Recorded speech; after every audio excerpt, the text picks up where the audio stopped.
My name is Scott Hampton. I live in Visalia, California, which is near Sequoia National Park in the Central Valley or the San Joaquin Valley, whichever way you want to call it. Today's demo is part one of the bowl series. It'll be a 3-part demo or a series of demos. We're going to talk about bowl wood turning basics. First, I want to we're going to go over to the bandsaw in a moment. I got a camera set up over there.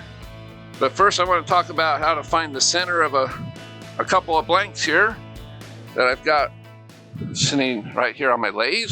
Here's a square one and the round one. Now this is kind of big. This could be either a platter or a very shallow dish with a wide rim. And I will be using this one actually at the end of February because I will be doing a demonstration for the, Wide World Woodturners Online Symposium. I think that's what it's called. And I'll be making a video and answering questions live during that. But that's what this blank is going to be used for. But I want to talk about mounting using this and finding the center on this one. So I'm going to start with that. And the first way to find the center is using a compass, a pencil compass here. It's like this, very simple. And you just want to find a decent edge right here to put your point on. And you don't want to take your compass all the way to the center. You want it off to the side a little bit, not quite there, because what you want to do is create an arc. It's like this. Hopefully you guys can see that on the camera. I'm going to probably zoom in just a little bit so you guys can see that a little bit better there. This blank is kind of hard to, there's an arc right there. Pencil lines aren't showing up that great. But what you want to do is you want to take that point and you want to just take it straight across to the other side. Do the same thing. Make another arc. Some of you guys are probably familiar with this. And some aren't. But this is going to allow me to find the center so I can put a faceplate on this. Because of its size, you really don't want to use a screw chuck. Because of its... Anything over 12 inches, I recommend using a faceplate other than a screw chuck. Strip out. Use like your typical woodworm screw like this that goes in your chuck like just like this. Anything bigger than 12 inches, and this one's 13.5, I will use a faceplate on. So I'll show you how to center up a faceplate. Is pretty easy. So I got those arcs right here, here. So you want to find the corners. And just draw an X there, right there. I'm just off just a little bit. There we go. And there's your bullseye right there. You've got the center of a very large blank. Pretty easy to find, pretty easy to do. So I'm going to find me my little jig here. Should have it someplace. Where are you? I'm just looking in my drawer here.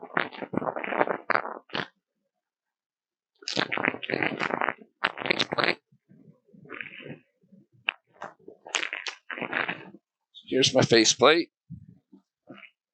I should have that somewhere. There you are. So what I want to do is just drill a hole right here. Just a little shallow one, just enough for where this peg will go in it. And what I've done is I turned this just to the diameter of those threads on the inside. And it'll allow me to find the center of this. Just want to make sure I got the right size drill bit. Yep, 3/8. And I'm just going to find the point right there. You don't have to go deep. You don't want to go real deep. This is a shallow bowl that I'll be making later. So I don't want to cut it way down in there. So you just take that peg and you slide it in there. Oh, slide it in the other way, it seems. There we go. You just want to find that center. There we go. And that'll get you the center of any faceplate when you do that. And you just leave that point in there while you put some screws in there, and then you can pull it out and finish putting your screws in, and you're all set. I'm not going to bore you with driving in a whole bunch of screws into this at this point, but I just wanted to show you guys how to find a center on a large blank, whether it's this thick or this thick for a large bowl or something. It's the same. I do the same thing. So. All right, so now we got our square, and we want to find the center of this. And I do the same thing, but I'll make the arcs by putting the point in the corner of the piece. I need to shorten that up a little bit. Just do that. Same thing. And we can just turn it to each corner. Make sure it doesn't fall off the edge.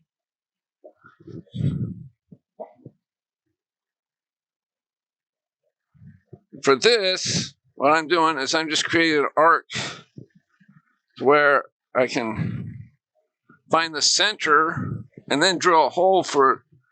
I'm going to draw a circle first, and we're going to cut this one on the bandsaw. But I want to do this before I cut a circle because it's easier just to use the corners. Just like that. And I want to find the center so I can put the compass in the center and draw a circle.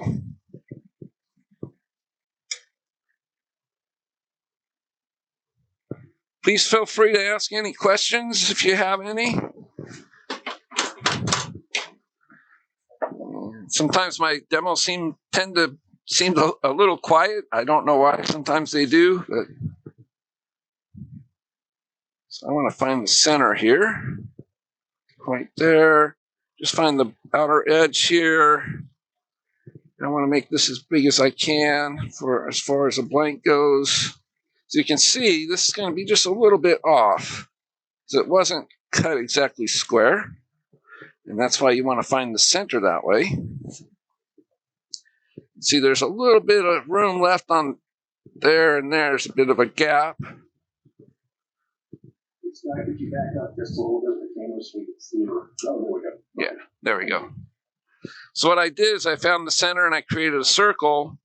And because this wasn't cut perfectly square, you can see I started on the edge there, came around. There's a little bit of a gap here. I came around, not very, very little gap there. So I'm not worried about that. The saw curve that's about as thick as the saw curve on the bandsaw is. And then there's a gap here. That's why you want to find the center. It's easier to find, just to find that extra edge right there. Put the pencil right here on the corner or on the edge here and just take a circle around. It's not all blanks. Even if you buy them, when you buy them square like this, they're not cut square. They don't come that way. This is one I've had for since this one was cut back in 2014 by Northwoods out of Oregon. I've had it that long on my shelf, and it's going to make a pretty bowl. This is a piece of maple. So what I want to do now is, we've got that all done. I'm going to head on over to the bandsaw here and find the right camera. There we go. All right.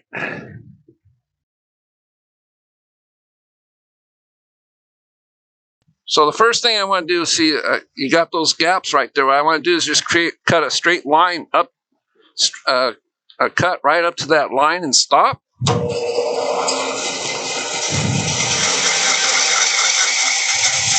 And I'm going to go all the way around to do that wherever there's a gap. What this is going to do is it's going to allow me to cut this into quarters instead of trying to cut a whole big circle out of and leaving a big solid piece like this. And I always want to start right on the edge where that line is touching the edge right there. I'm just going to bring the blade right up to it. And I'm going to keep my hands back and away. You don't want you never want to put your hands in front of the blade on a bandsaw in case your hand slips. These blades are very unforgiving and they won't stop. And I'm just going to pivot the piece, following that line as close as I can, taking my time. You don't want to try to force it into the blade, just let it do its work and do the cutting. And now you'll see why I put those little saw curves up to those gaps. It allows me to take these little pieces away. And you're not dealing with a big round circle and trying to cut it out of a big chunk of wood there. You can take some of that wood away there. So.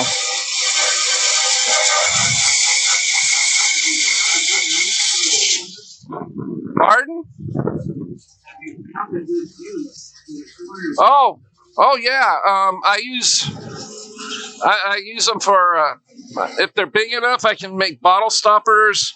A lot of times when they're just this big, I'll cut them kind of thin, and I can use them as like a little decorative insert on the top of a box lid. Things like that. Small finials, you can cut them up into little pieces of wood and make little small finials out of it.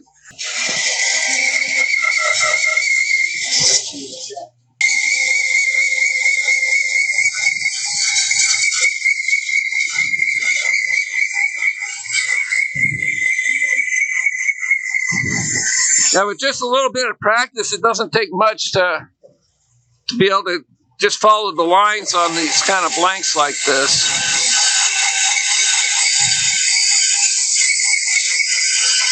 Just got to find the right pivot point and just follow the line.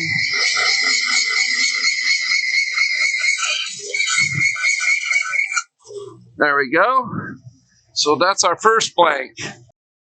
So what I want to do next, I'm going to put a log on here and I'm going to cut it in half and make a natural edge blank for you guys so you guys can see that. It's not going to be a big one or anything, but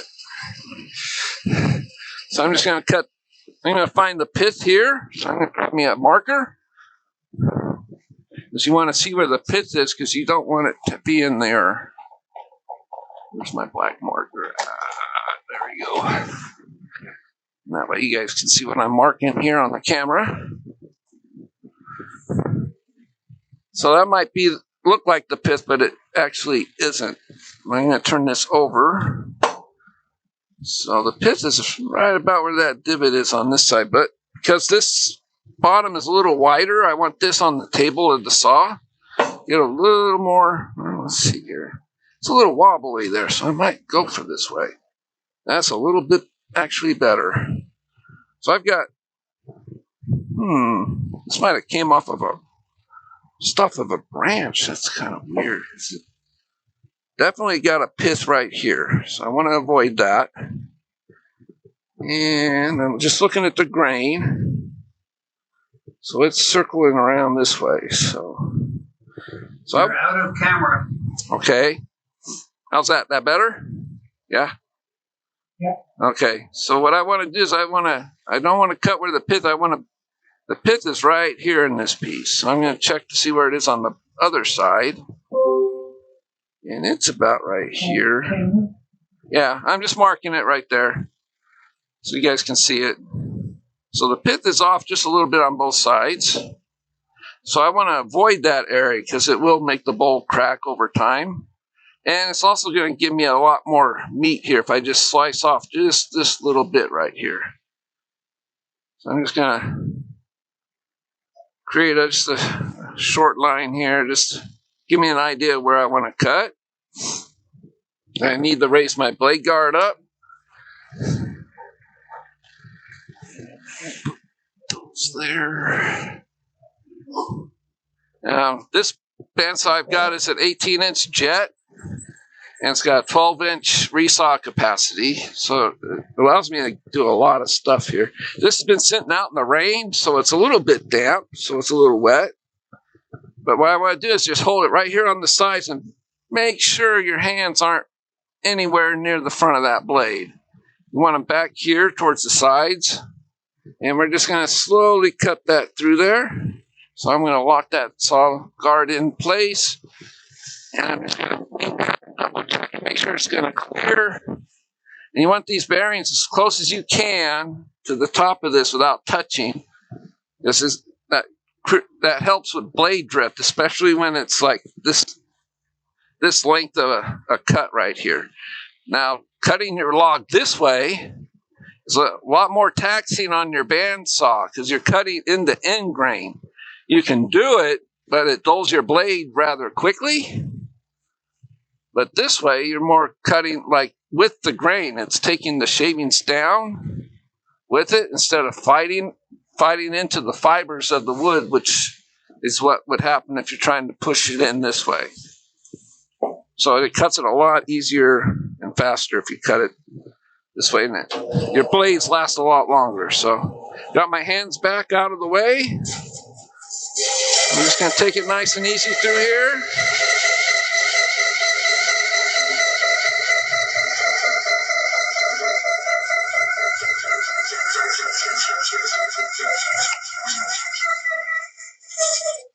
There we go. This is a really pretty piece of wood. You guys can see that. This will make a really pretty natural edge. Might be able to get a small natural edge with if you can get rid of that pith, it'd be much better. You can see the pith right here. And you can see I pretty much missed it here. There's a little bit, but that can be turned away. But you want to cut most of that away on the bandsaw if you can. So what I'm going to do now is I'm going to grab me one of my little circles here and a nail and my hammer.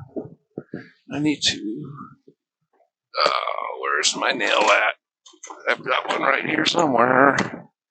I'm digging through my nail box right here. So you can probably hear.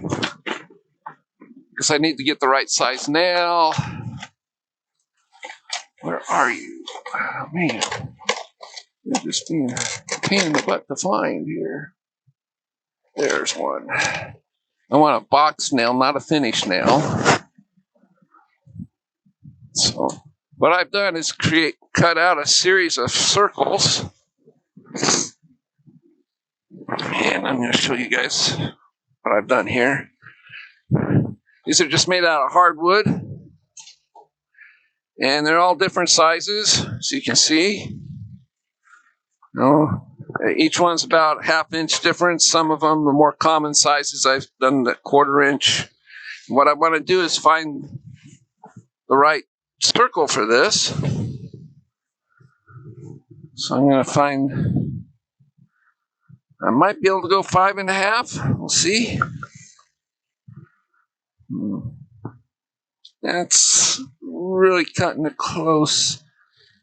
And I want a little bit of a more tighter circle. So this is going to make a 1/2 or 5-inch natural edge bowl. And you want to take your nail here, and you want to just even that up in between all the spots there. You can just tap this in. And what I'm going to do is I'm just going to follow this circle around.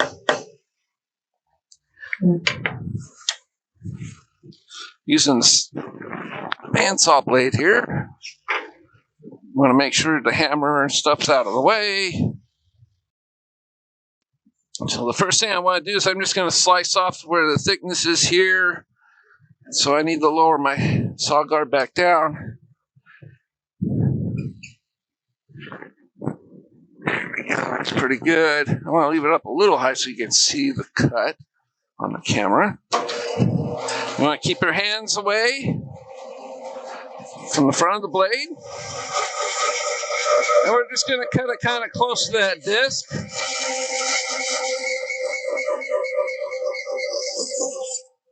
Just like that. All right, so now we can start to cut. So I'm just going to bring up the piece right up to that area where we sliced it off. I'm just going to start pivoting that corner, and I'm going to just kind of rub the, just follow the disc as a guide. This sometimes can take a little bit of practice. Over time, sometimes I've actually cut into the discs. That happens. But if you just stay right on the outside of that curve, you'll do pretty good.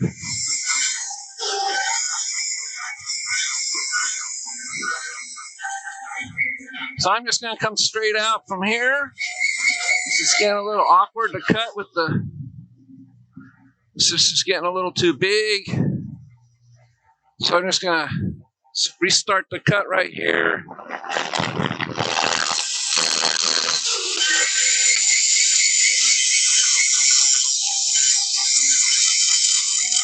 So I'm just touching the blade with that disc, and I did cut just a hair off of it.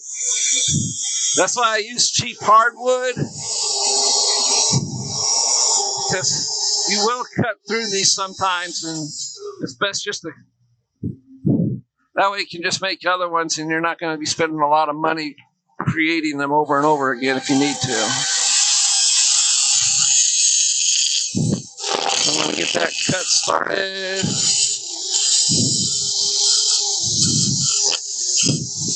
So this is really close to the edge there, as you can see in the camera.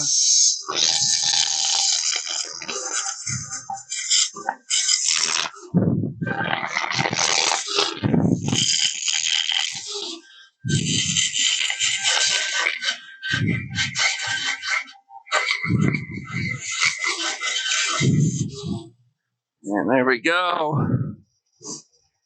And we pretty much got that done. So I'm going to turn off the saw, and then I'm just going to pull on this disc, and the nail should pop out. Oh, came out to the hole, so I'm just going to grab my hammer here. Where did I set? I sat it down out of the way. There you go. Well, I thought I had it right there. Where did I set my hammer down? There we go. And you just want to make sure you pull this out. And it's also going to leave a mark right there, let you know where the center of the piece is for your center. But that's how you create a natural edge. This bark isn't going to probably stay on. Some of it will. Some of it's really on there tight. Some of it's probably going to peel off. So before I would turn something like this, I would just take a pull cut saw, one of those little saws, and just kind of slice that off. So I'll show you how I do that real quick. Go overhead here. And you can see how it's just kind of peeling right there. So I would just take one of these saws here. This is a cheap one from Harbor Freight. And get that curve going, and then just kind of.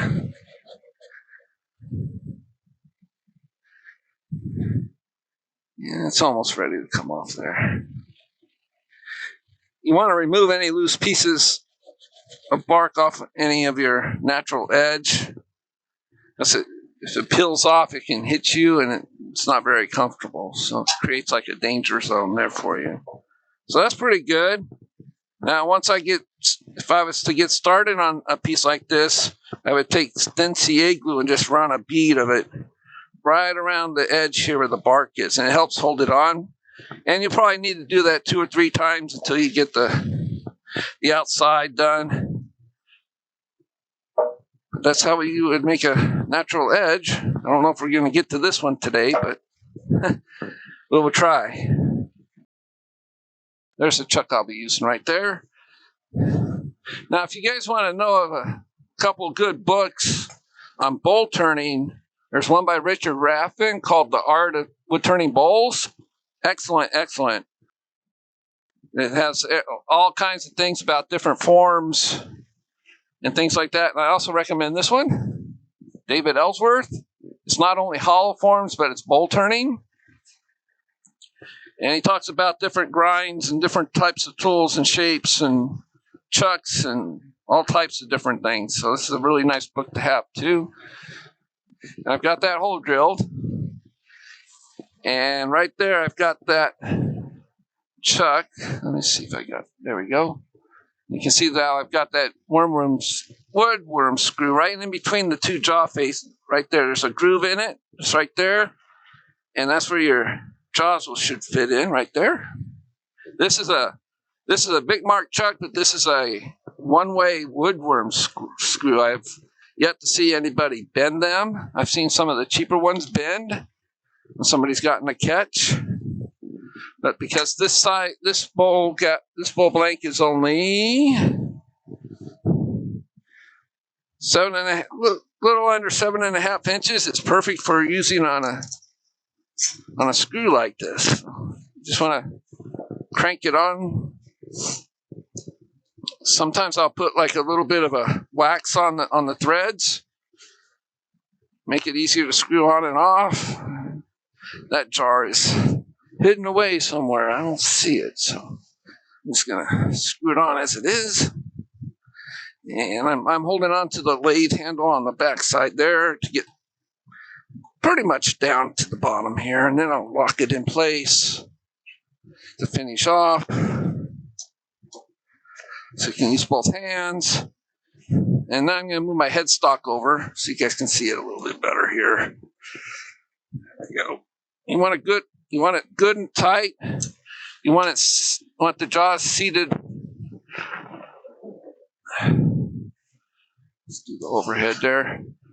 It's kind of hard to see in the camera right here, but on the jaws, you want to make sure that the wood is touching all the way around the face of the jaws. You don't want any gaps, because that can cause you a problem in a weak spot in your wood, and can cause the wood to kind of vibrate and maybe even come off the lathe if it's too much of a gap.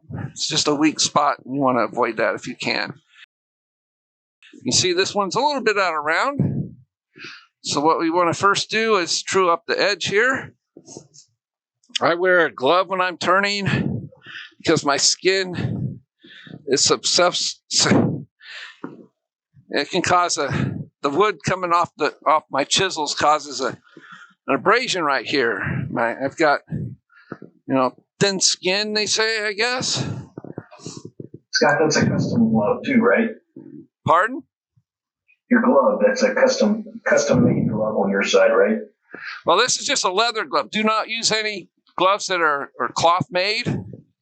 This is a gardening glove I get at Lowe's, and I cut the fingers off. Perfect. But there's no cloth in it. The only cloth in it is where they've sewn it together. Cloth can, if it accidentally touches here, and the cloth can get tangled up in there, and it can cause you a mess of your hand, put it that way. Leather is not going to do that. It's just going to pretty much glance off like that. But great tip. Yep. Some people kind of shy away from me when I tell them I wear a glove. I've heard all kinds of things that I'm crazy, you're nuts, you shouldn't do that. But David Ellsworth has the same problem, and that's why he wears the glove. So if he can do it, I can do it. That's the way I look at it. All right, so I'm going to grab me my, let's see, 5/8 bowl gouge.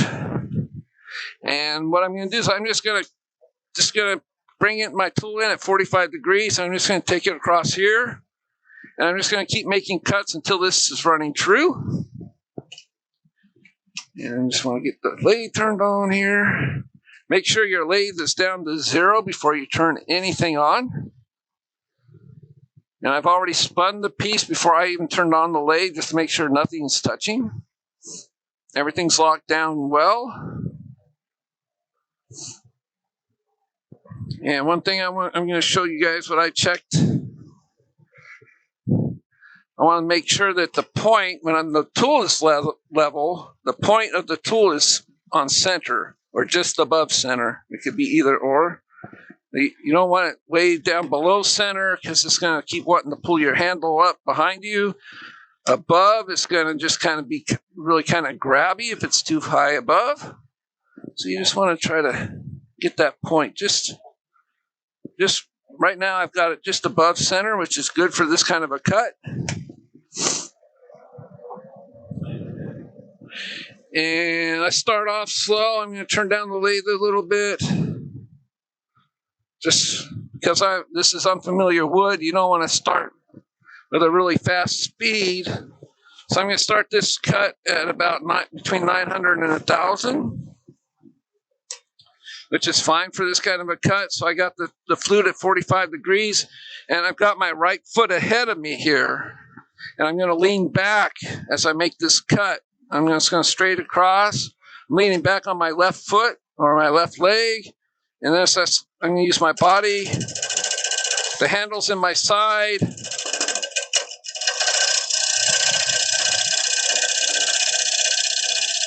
And I'm just going to take it slow and easy.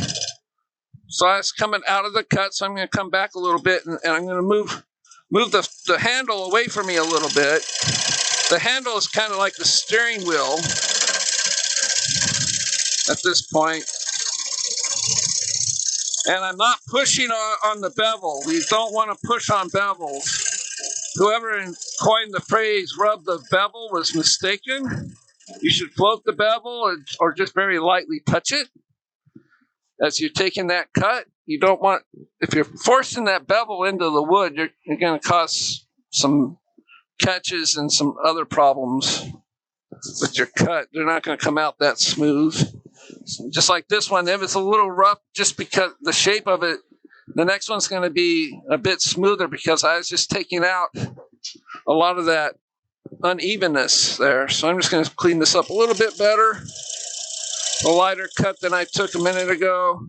So I'm loosening that cut, so I need to bring the tool handle back around a little bit better. And I'm looking at the horizon. I'm not looking at the tool. I'm looking at the horizon of the piece, or at the top of the piece there, to see how straight my cut's going and whether or not I need to bring the tool in or bring it out. So that's a much straighter cut, and it's much more balanced. I got it pretty much trued up. There is some tear out there, but that will disappear as we make the cut, or the rest of the bowl. That's where the end grain is. That's where you're going to see tear out. So you're going to see it on both sides of the wood. And I still got some saw marks there, so I want to take a little bit more down. What's that? Yeah. Because I've got here, but I'm hearing some background. If you guys are going to be talking in the background or something, it might be helpful to turn off your mics while you do that. And turn them back on if you have questions. So I still have some saw marks in this, so I want to take another couple, maybe one or two more light cuts just to get rid of those. So that's telling me that the piece isn't exactly trued up. So I'm not bringing the handle around enough, so I need to push that a little forward of me.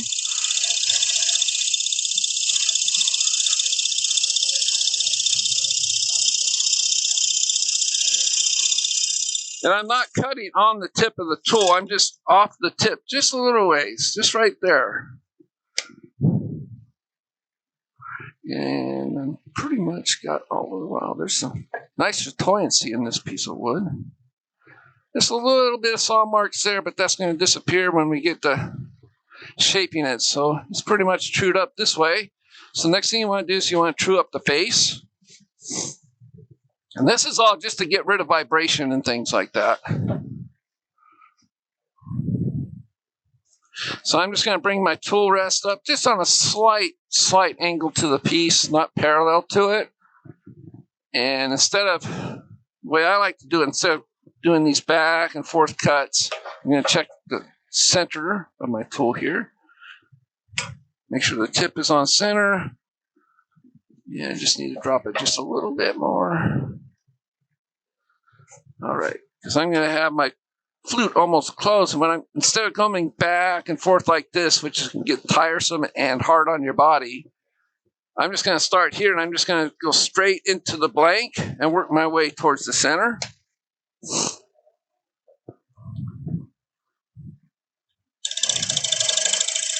So I can hear it hit solid wood. Then I'll stop. And I'm using the wing of the tool right about in this area here. I'm not using the whole wing, because that'd be a little bit too much and a little too grabby.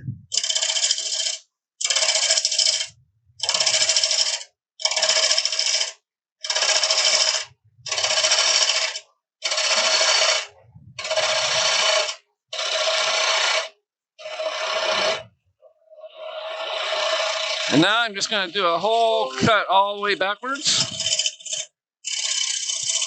towards me by leaning back. I'm really not using my arms, I'm just using my body to lean back, and that's just going to clean up any tool marks that might have been left behind.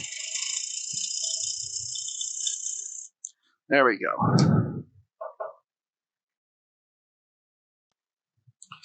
All right, so now what I want to do is I want to measure for a tenon on the bottom.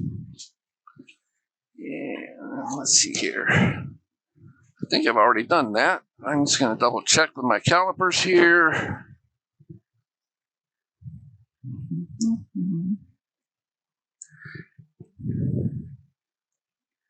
All right. And that should be about where I need them to be. Just double checking.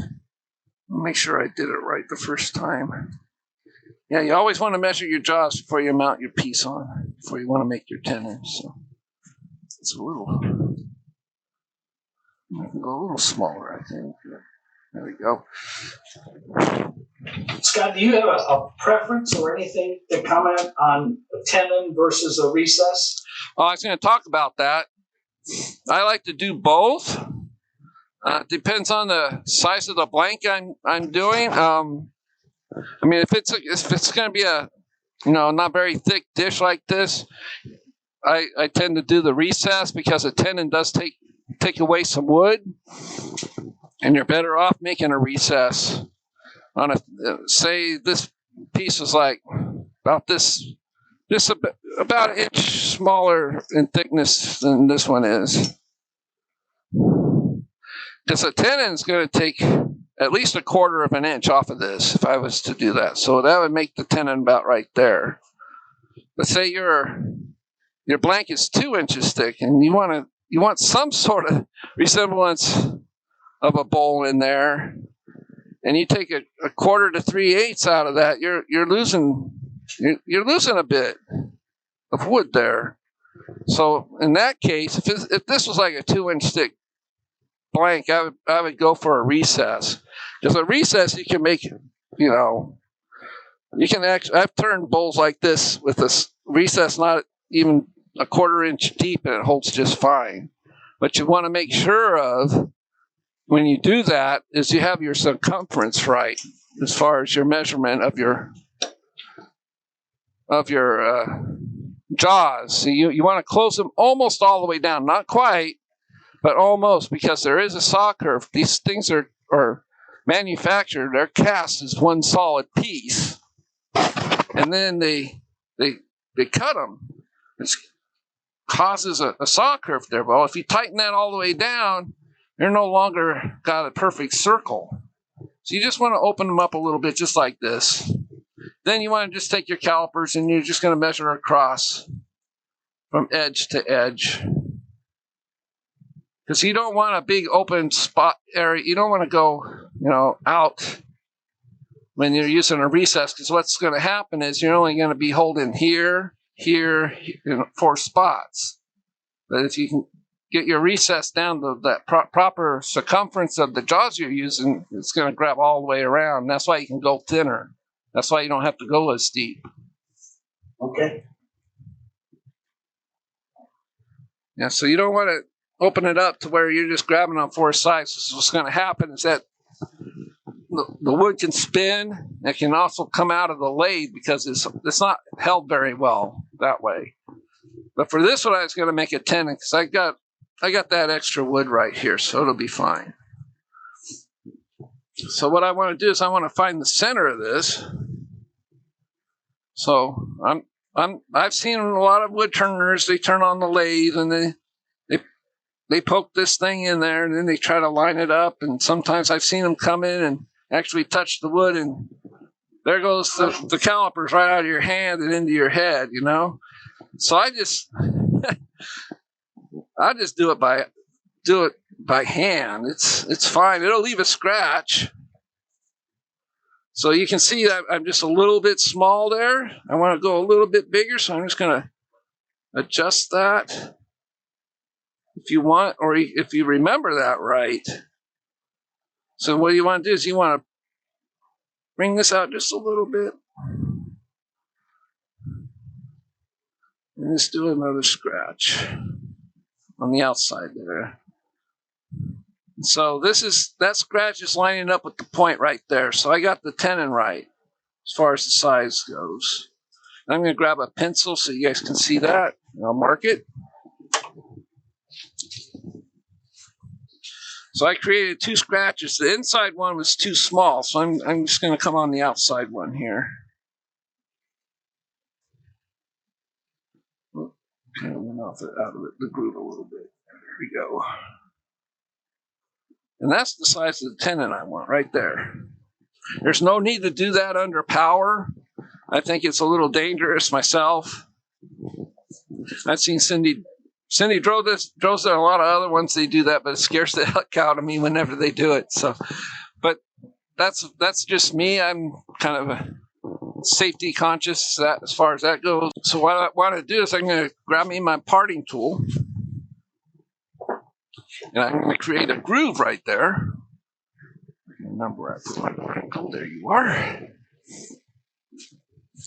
And I'm just going to, on the outside of that line, I'm just going to put a groove right there. I don't have to go really deep at this point. I just want to be able to mark it so I can remember where it's at. This will be the outside of the tenon.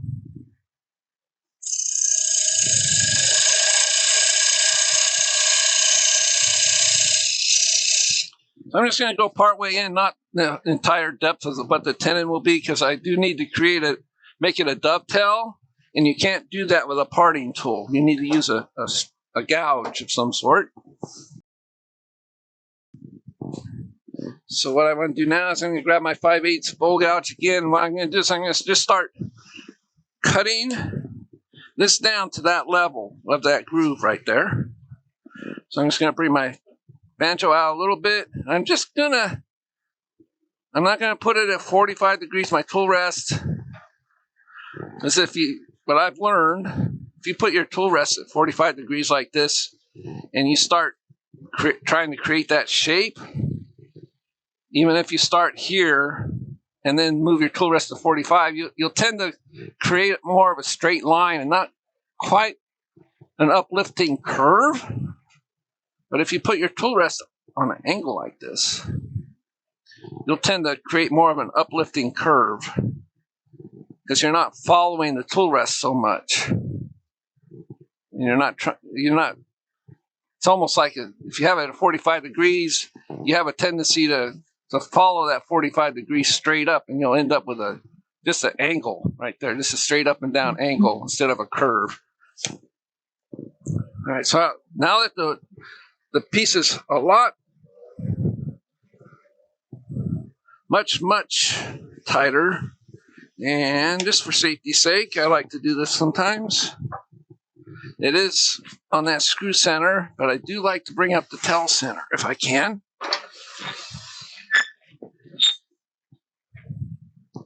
This is just an added security. It doesn't need to be really tight in the piece or anything. This is just to add support. Helps cut back on vibration. Readjust it so it's not quite so 45 degrees. There we go. Give the piece a spin to make sure it's not touching. Make sure everything's locked. Now I've turned up the speed a little bit. So I got the tool. The tool is about a little past 45, but that'd be 12 o'clock, or I'll just call it time because that's easier. So open this way is 12 o'clock. If I've got it closed towards the tailstock, that'd be 3 o'clock. If I've got it closed towards the headstock, that's 9 o'clock. So that'll give you a better idea of the angles I'm at. So I'm at about 10 o'clock as far as where the flute is. And I'm just going to start peeling that away. These are just roughing cuts.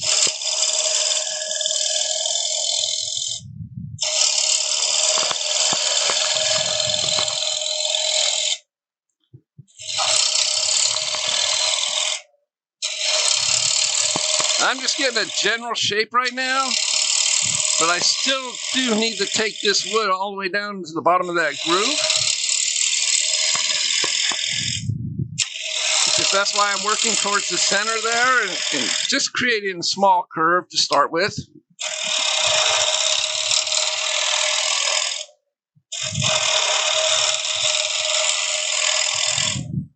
And one more cut here and I'll be down at the bottom of that tenon. You can see that tenon is kind of small, so I do need to go deeper with it.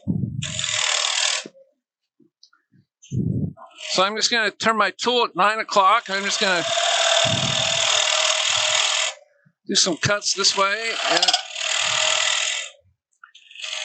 And I might actually grab a spindle gouge, finish that up. Spindle gouges are great for this. You can use them on bowls for certain things. So, let's see. Don't want a real big spindle gouge, so I got my little 3/8 here. See how that does. And I need to move the tool rest a bit closer. Don't want to have that overhang of the tool there. And I'm just going to have it about 10 o'clock, just like the other tool was. Just a small bite here. And this is just to create the tenon.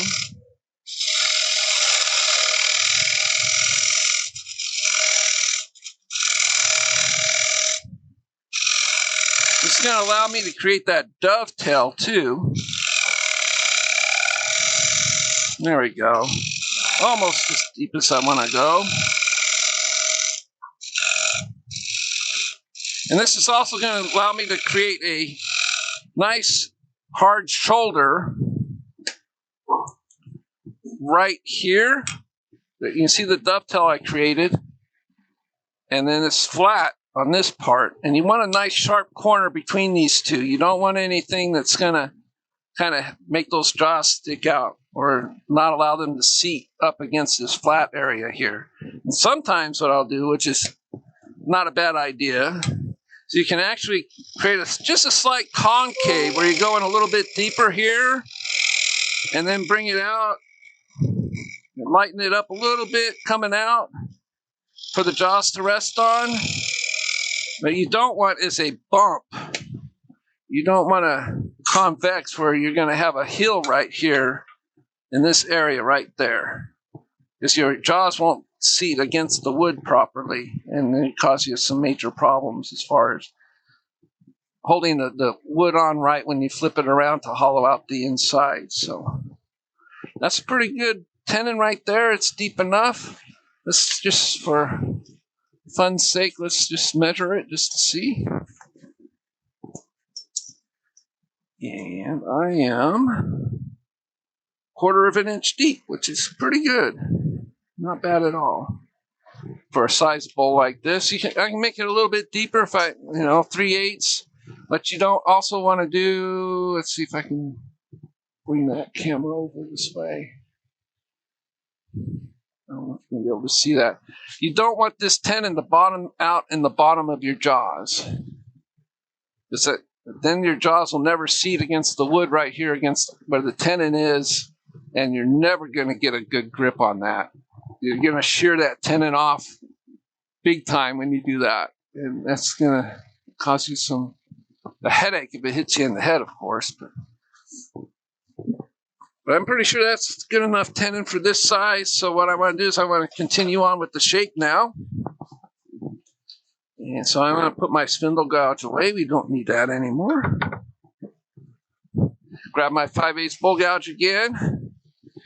And now that I've got that area marked, I'm going to grab me a pencil again, just so I know where the jaws are going to rest. I don't want to work in this area anymore, so I always mark it just so I don't go beyond that area right there. So these are just pull cuts here. I'm cutting just right on this part, right, not on the tip, but just right past it, right there. I'm not taking a very big cut. I mean, if I wanted to, I could come in and take a big cut and hog a whole bunch of wood out just like this, using that wing of the tool right there. You just got to be very cautious, and you can see that when you do that, it kind of throws the shape out of whack a little bit. So you're going to want to come back and clean that up.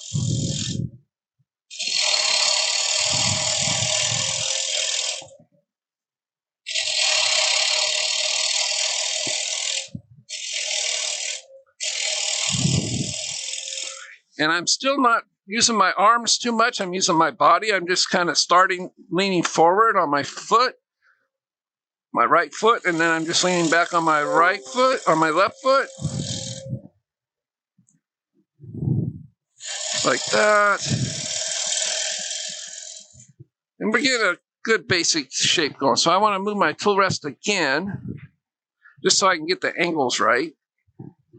I'm going to move it a few times just to get that roundness of the shape going here. So I want to take a bit out of here. So I'm taking a bigger cut just so I can get that shape started.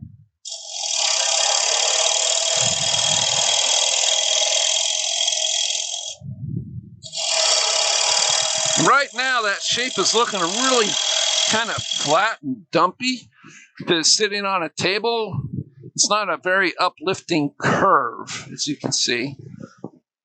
So I want to come back here, and I'm just going to take a little bit more off. So I want this shape to kind of lift up off the table. One more cut there. And you can see how that shape is starting to form a little bit better.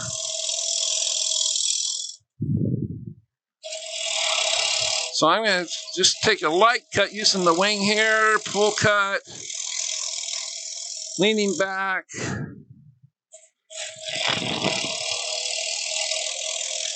So I'm going to stop here for a moment, and I'm going to readjust that camera by the grinder here, so you guys can get a different view of me here. I'm going to switch over to a 3-camera view. So I can get that a little bit above the grinder there. Let me see, where am I here? Kind of zero in on where I should be. And you guys will be able to see how I'm moving that tool around and how I'm leaning back. So let me go to the 3-camera view. There we go. Now that's a heck of a view, right? So let me get a drink real quick. This kind of work makes me a little thirsty. My shop's a little dry. I've got a heater going.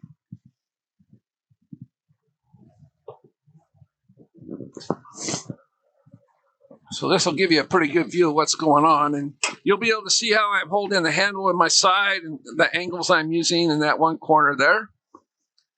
And this camera, you're not going to see a whole lot, but then you're going to have this bottom one here. So you'll be able to see the shape form in that one. But you can see how I'm trying to create a shape that's more uplifting.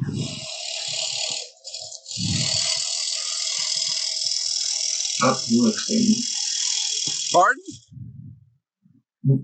Sorry. It's okay. I thought you had I didn't quite understand what that meant. What's that? Uplifting. Oh, well, that's all to do with the bowl's form.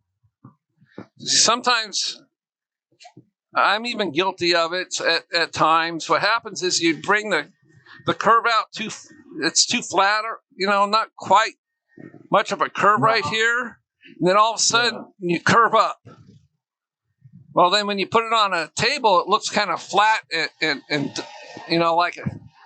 almost like a blob sitting on the table, because it's really, you're coming way out here and you got a slight curve, and then all of a sudden you got a curve.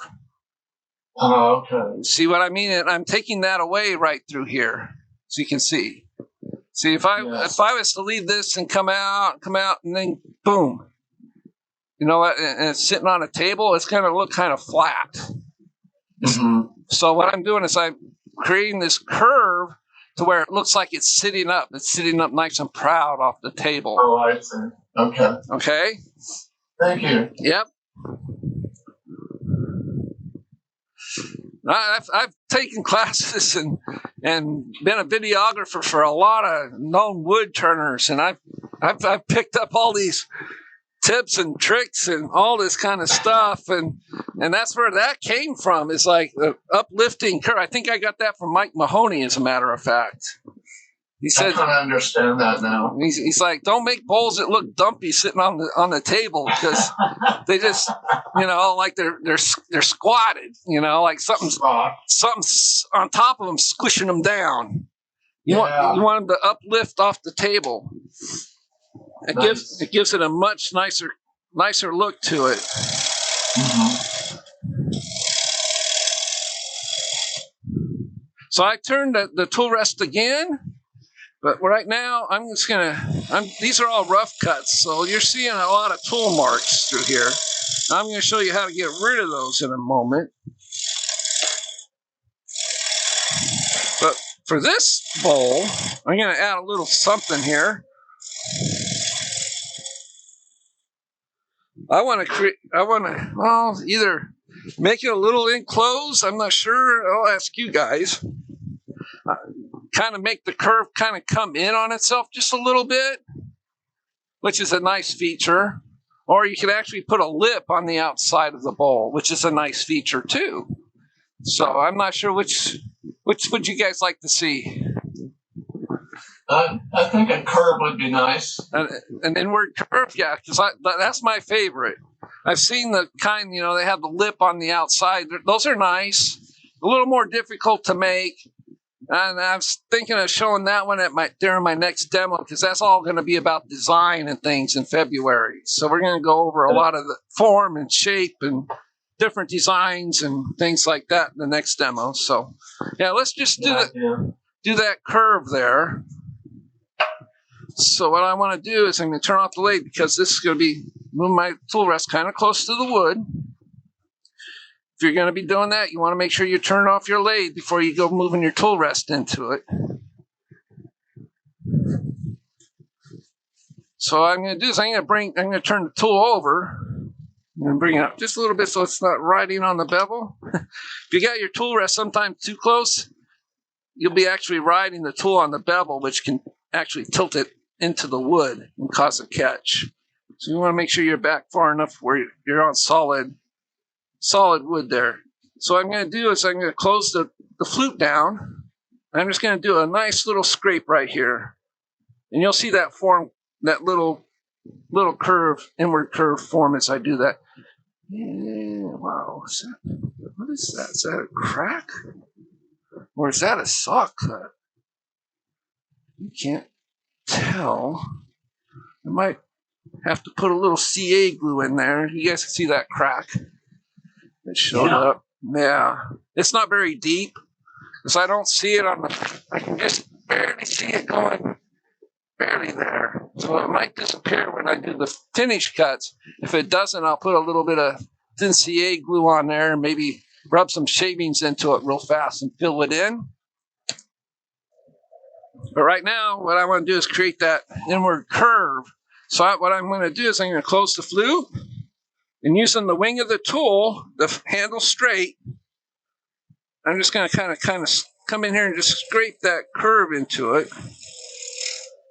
And I'm going to glance over, because it's hard to see the shape forming when you're back away from it a little ways.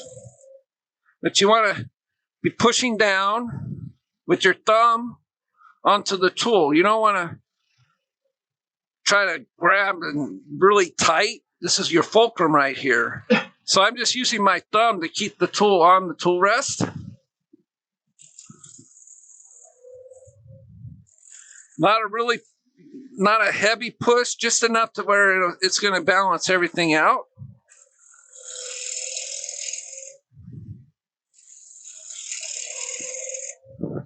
And now, yeah, we got that a nice curve going there. So, but I still got kind of a hill right there, so I need to take a little bit of that away. So I'm just gonna bring the tool rest around here and just kind of do the same thing here. I'm just gonna kind of clean that up.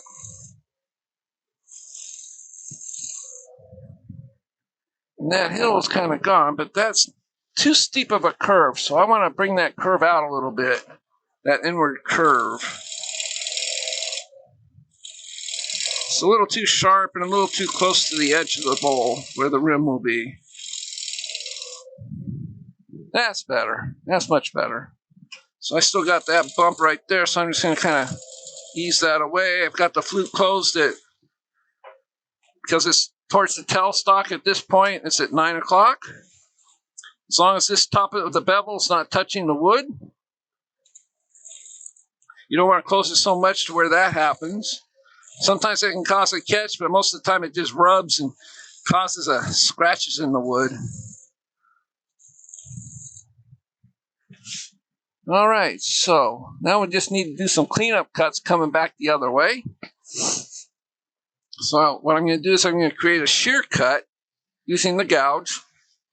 And I want to drop my tool rest down a bit and put it on a curve here.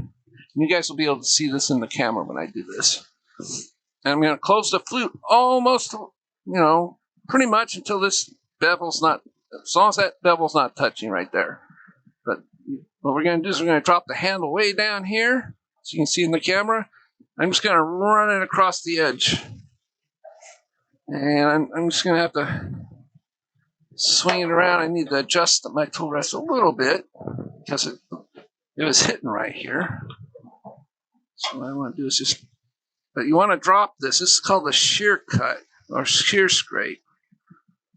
But once you start hitting this lip, you need to stop. So I'm going to stop short of that, and then I'll readjust. So I'm going to come out to about right there with this cut. Just gentle, nice, light cuts. And this will get rid of those tool marks. And I'll also show a second way of doing it with a different type of tool. But most people that are planning to do bowl turning are going to have a bowl gouge with a swept-back grind. I'm going to just show you the kind of shavings that are coming off of that. Really nice, gentle, nice curly. They're really tight and curly, and that's what you're looking for in this cut. You don't want your handle straight like this because that was definitely just a scraping cut. But this is a shear cut. And it's cutting the wood. It's not scraping the wood. And I'm also looking at the horizon up here on the top. This is where I'm looking. I'm looking down there just to watch the shape form while I do this cut.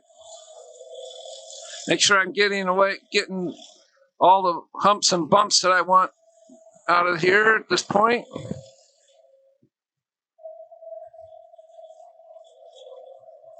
So I have to stop right there because that's where I'm running into part of the tool rest. So I need to readjust my tool rest. A little bit more of an angle here. There we go. And so that I'm just going to have to back way over here in front of my headstock here just to get that right angle that I'm looking for.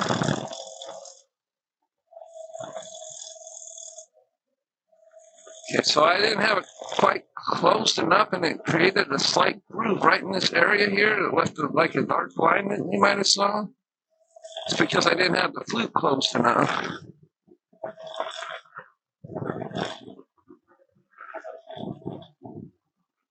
We're almost there.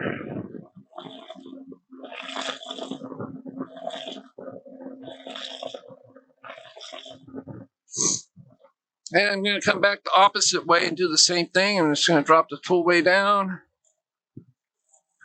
Use my thumb to press it into the tool rest. And this is going to take that inward curve a little bit and clean up the tool marks.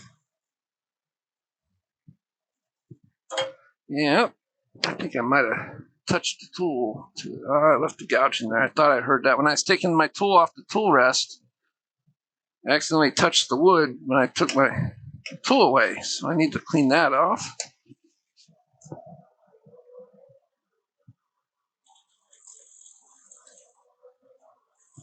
Yeah. I can get to be a kind of a perfectionist when it comes to this stuff. Sometimes it drives some people crazy, some people don't.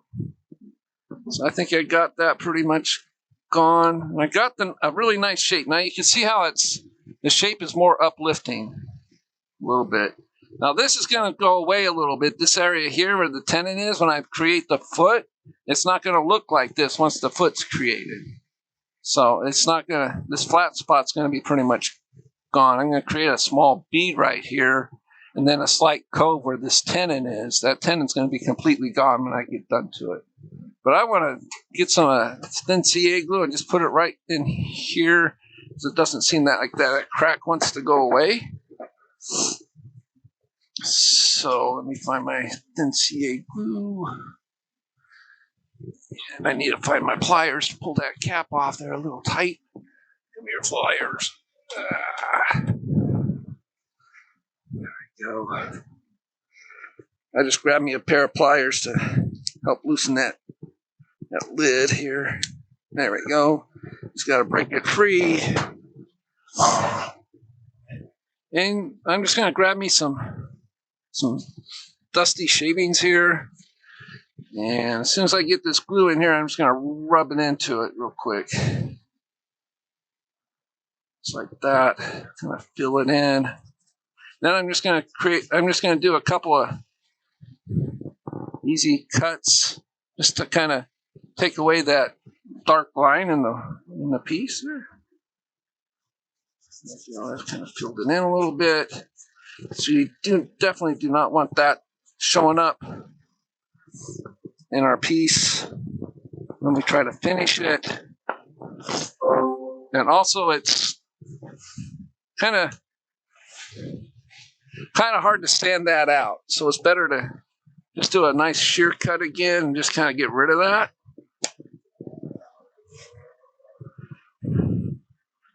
So I'm just going to turn up the speed just a little bit more, an extra 200 or so, and that'll actually make even a nicer shear cut here.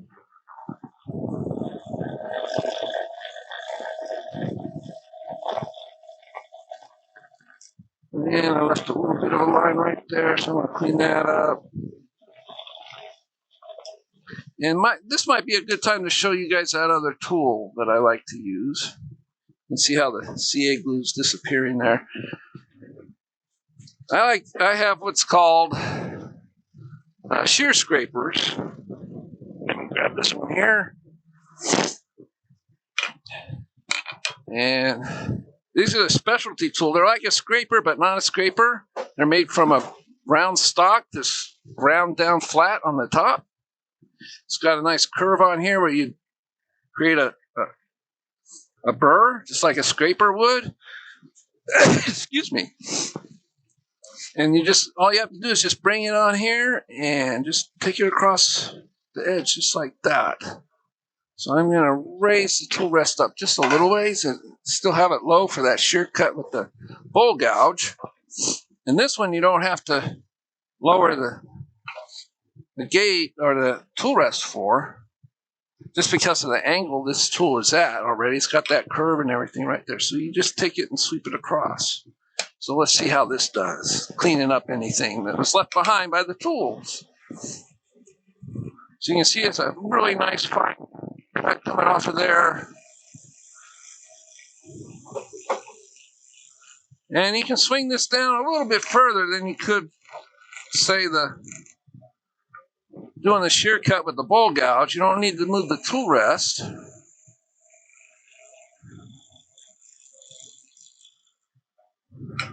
I need to back it up just a little bit. There we go. So I'm right there where that curve intersects. So I want to stop there. Kind of clean this area up. So there is kind of a bump right there I'm seeing. this is a demo piece, so I'm not really worried about it too much. So this is really cleaning up any tear out that was in the end grain. You can see it's all disappearing. So you can see it's still tear out there, but this tool really gets rid of a lot of that. So take a couple more passes here just so we can get rid of that CA glue mark. And then we'll come back the opposite direction with this this tool's brother, which is angled at a different shape. So you can make the cut a opposite direction. Right now, I'm just hoping to get rid of that CA glue on the surface there. All right, there we go. I can see it's still, the CA glue's still in there really well, so that's good. All right, so I'm gonna grab this guy's little brother here. And you can see the difference between the two. One's cut on an angle for cutting this direction. This one's cut on an angle for cutting the opposite direction. You can buy these through craft supplies if you're so interested. Ever since I've gotten these, I've really enjoyed using them. So.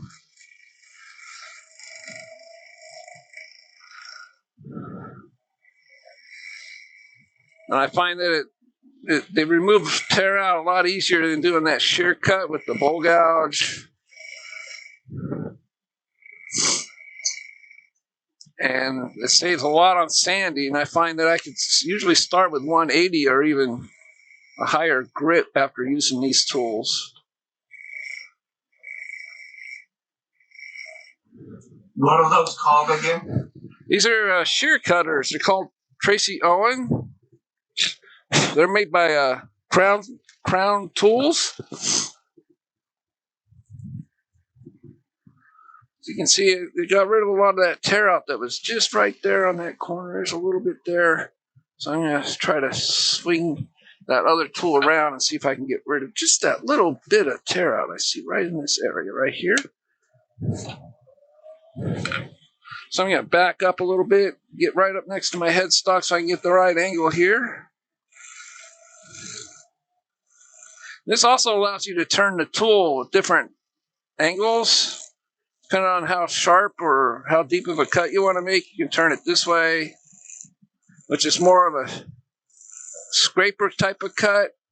And then the more angle you put it up this way, the more of a shear cut it creates.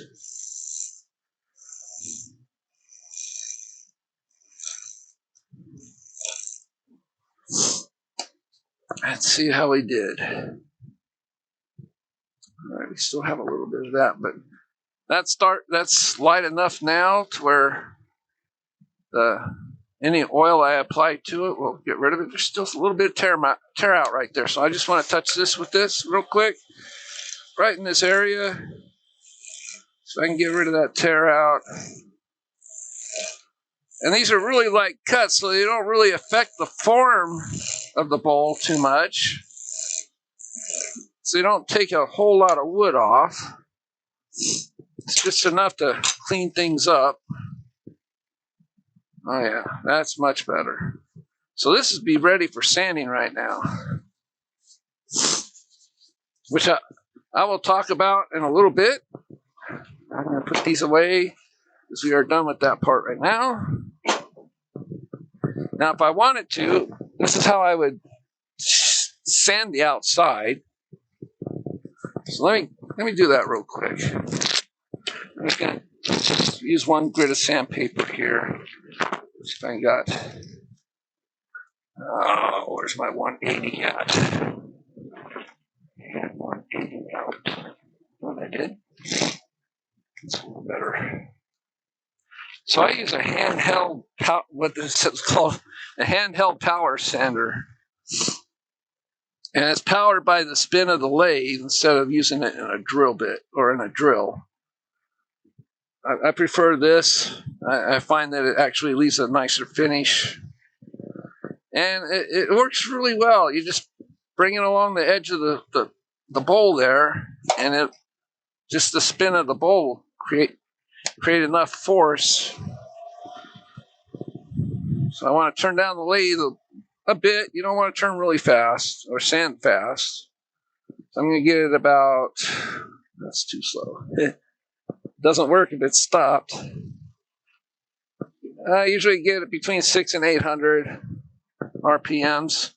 And this should just start spinning here, as long as it's got it oiled up low enough here. Come on. I gotta get it at the right angle here. There we go. Gotta get it a little bit below center.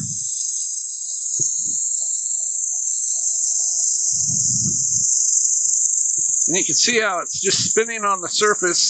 The whole thing is spinning just like it would if it's in a drill.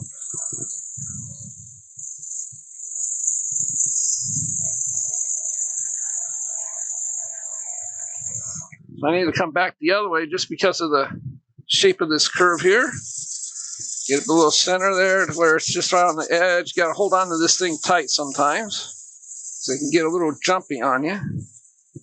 It's right there. Come on.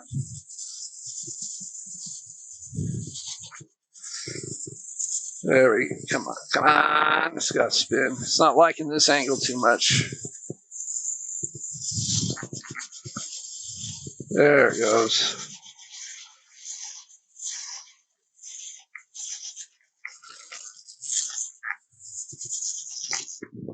Yeah, we'll have a stop and look. All right, so I sanded it up pretty good. There's some slight lines in it, but I just wanted to show you guys. That's my take on using this. I usually don't like to use a drill on it. I'll either do this or I'll just grab some regular old sandpaper and just hand sand it, which has been done for millennia here, so pretty quick and easy. This is 220 because that was 180 I just used.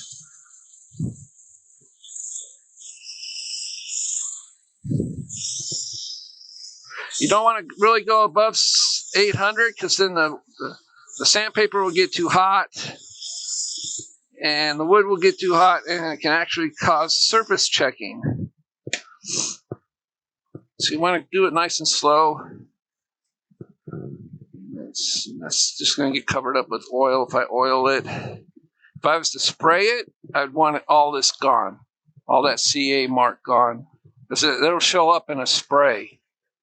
But because I'm going to oil it, the oil's going to darken the wood. Got a little bit of... There we go. That looks pretty good. That's in the grain of the wood, it feels like. Yeah. So, all right, we're ready to turn it around. I'm going to move my tool rest out of the way here, and I'm just going to screw this off the chuck. Take a break afterwards. Come on. There we go. Sometimes it takes a little doing to get it off the screw chucks, but they'll come off.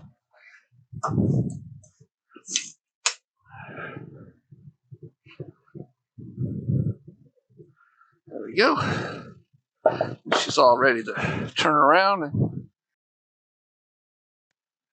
So I'm just going to put this up right here. Made the tenon a little bit too big. Come on. There we go. They'll still hold. What you want to do is you want to make sure it's nice and flat against those jaws. And the best way to do that is bring your tailstock up. So you want to leave the bowl a little loose in the jaws. And then you just want to tighten this up a little bit.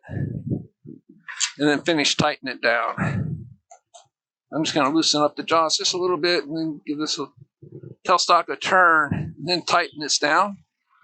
And this will give you a nice firm seating against your jaws right here. You don't want any gaps in this area against the wood.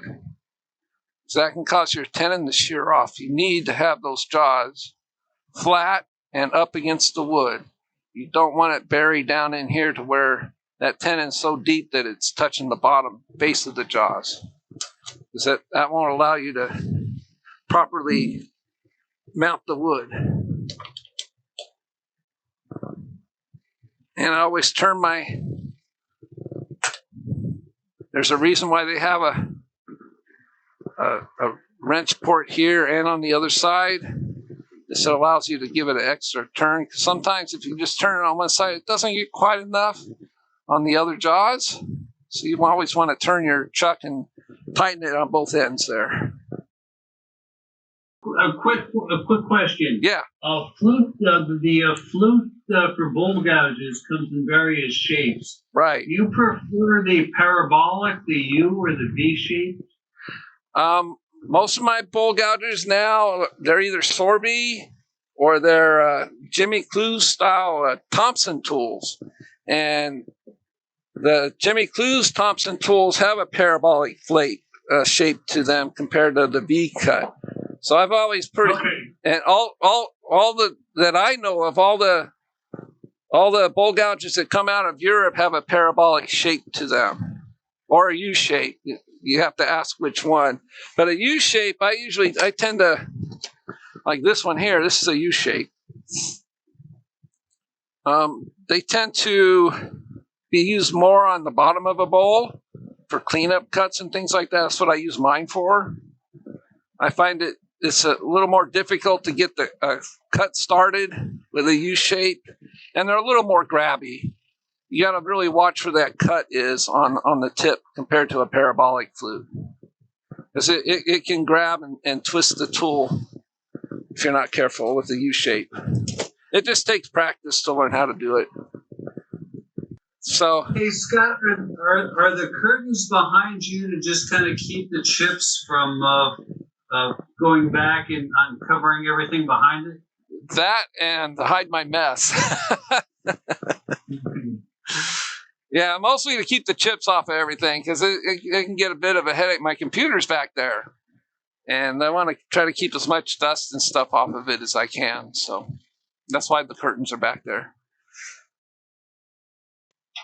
All right, so we want to start working on the inside of the bowl right there. So let's see if we can, right there where that hole is. That's the center, of course. That's where that drill chuck was, or the boardworm screw was, where I drilled the hole.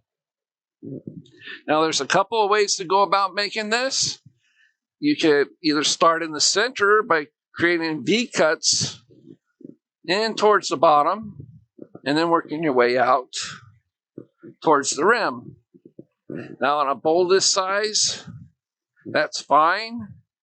If you go anything above like 10 inches or so, I'm going to show you what I do for that with the smaller bowl. Because what happens is once you release, if you start taking the center out and you take all that wood away, what happens is it releases all that tension in the wood, and the wood's going to move on you. And by the time, especially on a bigger bowl, the bigger the bowl, the more it's going to show up. You're not going to have as even as a rim. It's going to be thicker in one part and thinner in another. Because what it's going to do, it's going to elongate. It's going to go, it'll be hard to see it. But along the grain here, the long grain, it's going to expand a little bit when that tension's released. And if you ever turned a bowl before and you hear that telltale sign of when you're at the rim, and you're just getting if you started in the middle and you work your way out and you get that cut for the rim and you hear that noise, that's because the wood has moved. And no amount of turning is going to get that rim even, because the wood is moved. You can keep cutting it and cutting it. What you end up going to do is you're just going to make the thinner part thinner and the thicker part, a little thinner, but the thin part is going to get really thin. So you'll never get rid of that. So what I like to do is get my parting tool and create where that rim's going to be at first. And I'm going to start cutting my way in from this point, and I'm going to create step downs. And I'm going to leave a lot of the mass in the middle, and that's going to help keep the bowl from vibrating, and it's going to keep the wood from moving so much. So let's get started on that, and I'll show you what I'm talking about.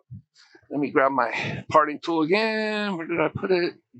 Where did I set it down? I had it right where I could grab it. And because I used it just a little while ago, there you are. All right. So what you want to do at this point is determine how thick of a rim you want. So for this one, I don't want to go really thin. There's no point in that. So I'm going to just judge by eye, and maybe 1/4 of an inch thick. Would be a nice size thickness for this bowl. When I make my bowls, I make the rims thicker, and then as I work my way down towards the bottom, or about halfway down into this, it gets a little thinner, the wall thickness, and then it gets thicker again towards the bottom. That's how I make my bowls. So let's go back to that side view here so you guys can see. So I'm probably 1/4 of an inch in, which is good for a good size for a bowl this size. Unless you're wanting something ornate, then yeah, you're gonna want to go thinner, but it's not really utilitarian that way. So the first thing I want to do is I'm just gonna clean up I want to balance the top. Is there a legend, yeah? Huh? Oh, Just to make sure. I heard somebody talking. So what I want to do is I want to balance the top first. So I'm just going to go back over to the overhead. Let's just do the 3 cameras. So I'm just going to take that down just like I did when I did the bottom. But I'm using my smaller 1/2 inch bowl gouge now. So I'm not going to do a whole lot of roughing cuts, so I really don't need that big tool anymore. So these are just pushing cuts until you get to solid wood, just like we did before. The reason why you want a nice smooth top is to make the entry cuts as you into the bowl as smooth and easy as possible. And if the bowl isn't flat on the top, and what I'm going to do here too is I'm just going to create a little bit of a chamfer on the edge. Because if that gets straight and sharp, that can cut right into you really, really quickly. It's worse than a paper cut, I'll tell you. It goes really deep. And it's worse than a saw blade. It'll cauterize the wound at the same time, and it's very, very painful. No, it hasn't happened to me before, but I've seen it's happened to a friend of mine, and it's not nice having stitches there just because you didn't round over that edge a little bit, you know. So I'm going to straighten out my tool rest just a little bit again. I'm going to find that 1/4 inch spot. And I'm just going to go in with my parting tool and create a groove. Now this does 2 things. It lets me know how thick my rim's going to be. It's not going to go any thinner than that. And it also creates a step down, which will allow me to bring my tool rest in, or my tool in here, and it'll prevent it from skating back.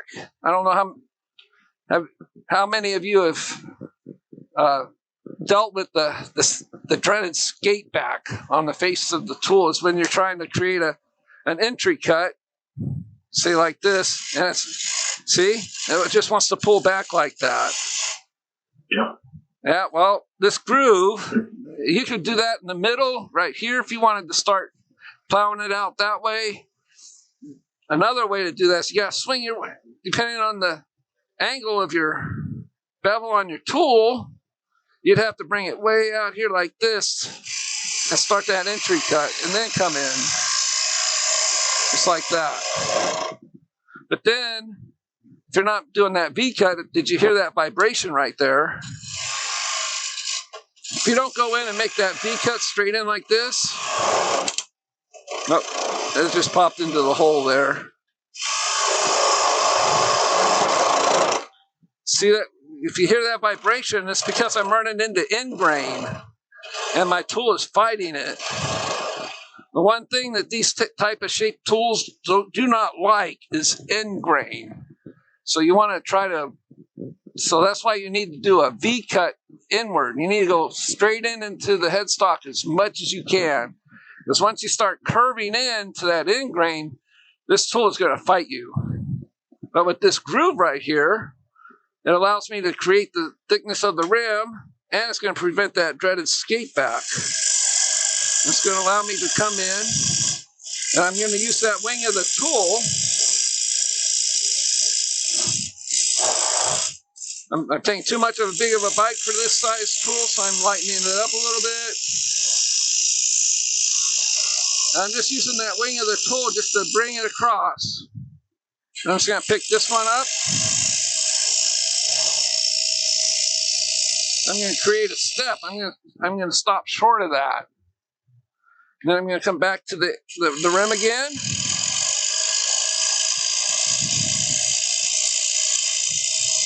I'm just using that wing, pushing into the end grain. Because the end grain will work better, it'll cut better using the wing of the tool than towards the tip of the tool. So now I just need to swing the handle a little bit further out.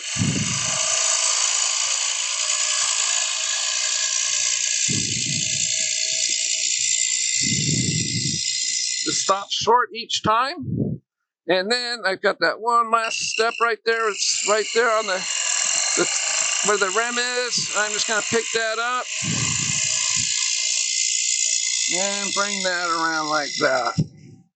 So making these steps is easier to get rid of some of this working your way down instead of trying to create that V cut. Because what you can do is you turn the tool on its side where it's almost like 9 o'clock.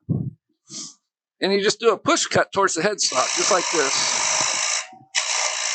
And you just create more steps further down, and you pick up another step till you're flat on that one.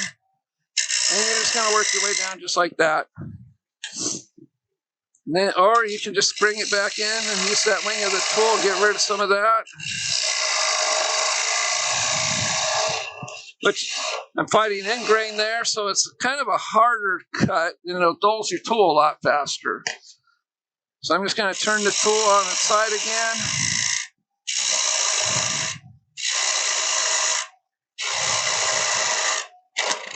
Okay, so it's bouncing because I'm hitting that hole right there. That's what caused that.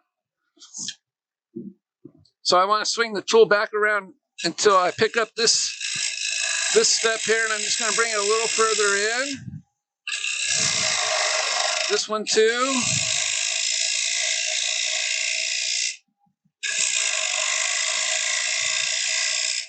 I'm going to bring it around, and I'm going to start about halfway down.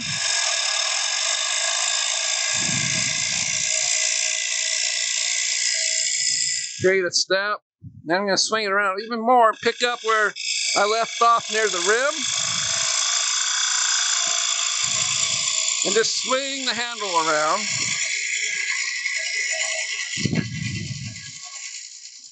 Just like that. And one more time.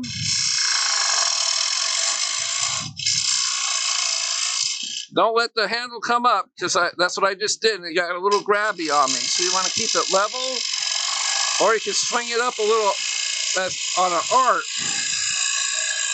and then bring it back down just like that. So I'm going to lighten that cut a little bit. All right, there we go. So now we can do some more step downs here.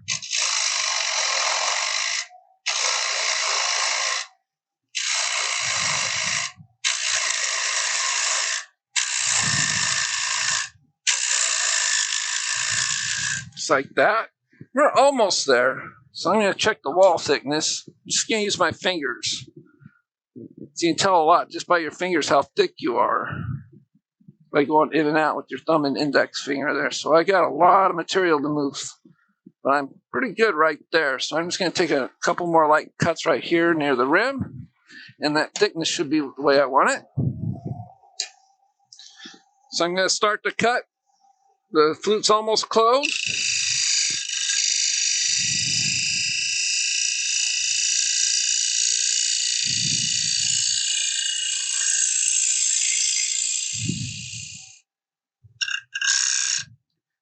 And I think I'm about there as far as how far I can go with this tool.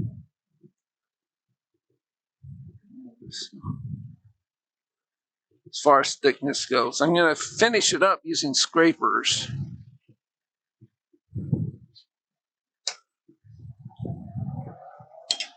So I'm just going to take these down as far as I can here. Now, what makes you say that you're as far as you can with that tool? It's the bevel and the angle of the tool. I can't pick up that cut very well without it grabbing on me. So I'll show you real quick. I'll just do it nice and easy. Okay. So it's picking it up right there.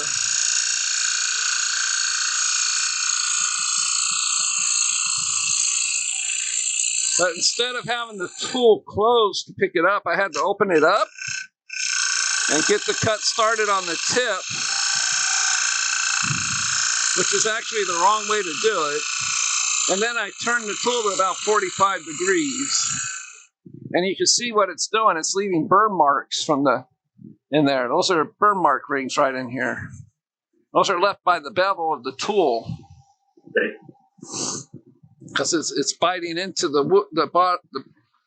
bottom of this is biting into that. So I'm going to go to the grinder real quick, and I'm going to use the 180 grit wheel, and I'll show you what it looks like when I get back. And I'm just going to freehand this, and I'm going to remove some of that bevel off of there, off the bottom of that. And you just use your grinder platform. You just raise the tool up high on the wheel. What this does, it gets rid of that sharp edge that bevel's leaving. So I'm just moving the tool up and down on the wheel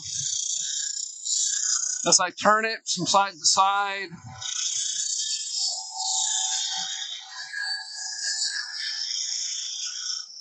Yeah, I'm just softening that bevel up. And let me turn on the overhead here so you guys have a better look at this. Now you can see what I did there. I took a lot of that bevel off right there. And all that's left of that 55 degree is just that little spot right there. Okay, that's enough to cut it. That's plenty of metal there to do the cutting. So what that does is it relieves that bevel, and it's going to allow me to come in here a little bit better because that bevel isn't so long, and it's not going to shouldn't create the burn marks, and it's allowing me to pick up those cuts a little bit better.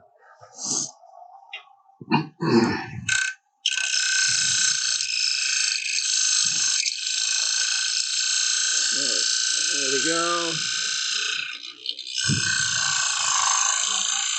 So I gotta turn the tool. There we go. I'm just gonna get rid of some of this first.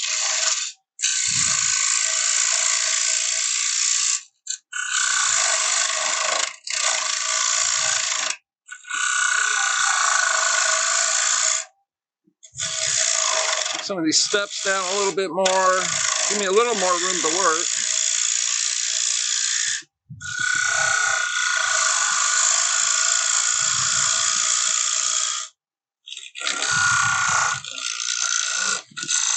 Pick up that cut, I gotta swing the handle way out. With the tool almost closed, and then I open it up to 45 degrees once it starts cutting. Just like that. There we go. Can you go back to the 3-camera angle? Oh, I'm sorry, yeah. There we go.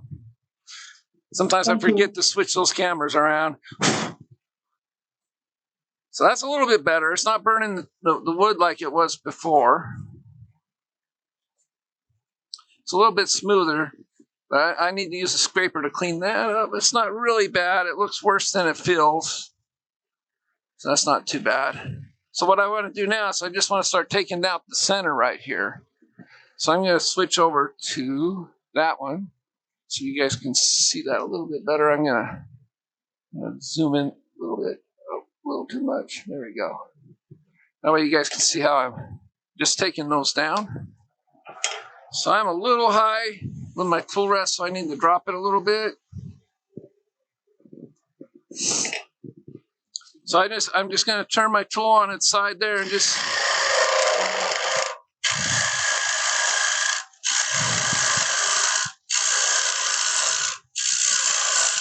see, all this mass has allowed this rim to stay steady, because if all that was gone, then this whole thing would be, just because of the force of the spin itself can throw the wood out of shape. And you'll never get the perfect rim.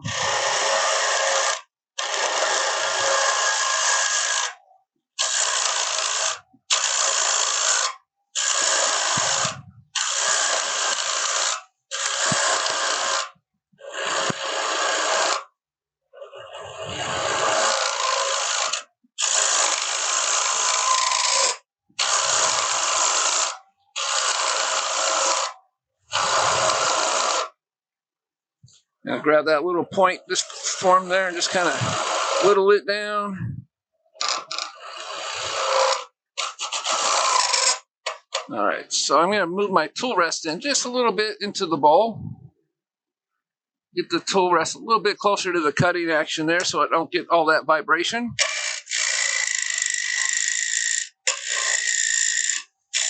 Do you want to use your scraper before you get rid of that bulk? Pardon? Do you want to use the scraper before you get rid of the bulk? No, you want to use the scraper when it's all this bulk is gone. It'll be fine. Will you get some chatter if you do that? No, not if you hold if you got the proper scraper and at the right angle, it shouldn't chatter. In fact, it should actually cut the wood, not really scrape it. You should be able, if your burr is correct and you have the right angle, you should actually get shavings just like you would off of a gouge off of your scrapers. It shouldn't be a powdery type of mess.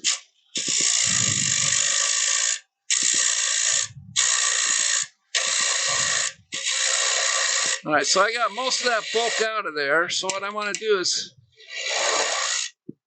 I want to come back in. I'm just going to pick up these little cuts here, and I'm just going to work my way down to the bottom of the bowl. I will be cutting in the end grain, so I'm going to use the wing of my tool.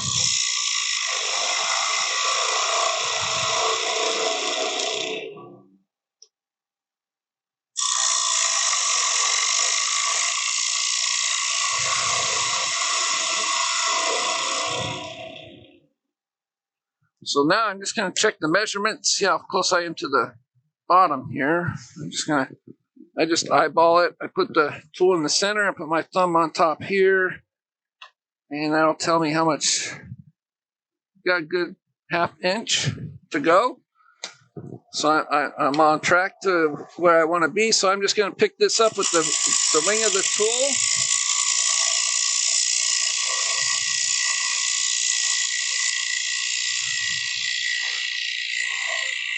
Not a large part of the wing, just a little bit.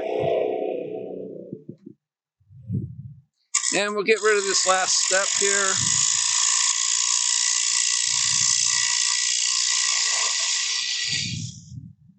So right now, I just want to get down to the proper depth of the bowl, and then I'm just going to clean up the thickness along the walls here in a second. I'm just shooting for the bottom depth. I should just be about where I want to be. Yep, I don't want to go any deeper. So what I want to do is I'm just going to bring my tool in and I'm just going to clean up this thickness right here because it's kind of thick right in this area. So I need to swing my tool around. Close the flute pretty much all the way. Pick up that cut. Well, that's kind of hard for you guys to see, so I'm just going to raise my camera up a little bit. Hopefully it'll stay there. It's a little bit better. I can go even higher. Let's see if I can get a better angle here as I adjust my camera.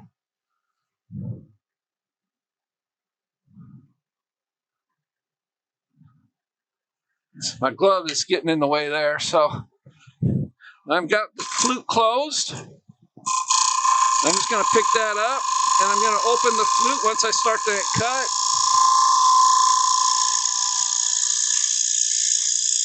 And just swing the handle towards me. Okay, so I'm lightening up the cut because I am getting some vibration there.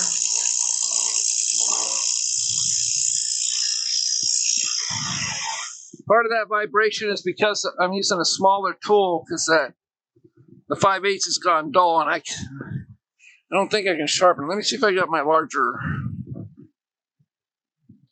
Let's try this one here. This one should be sharp. Let's try this one. Yeah, this one's a bit sharper.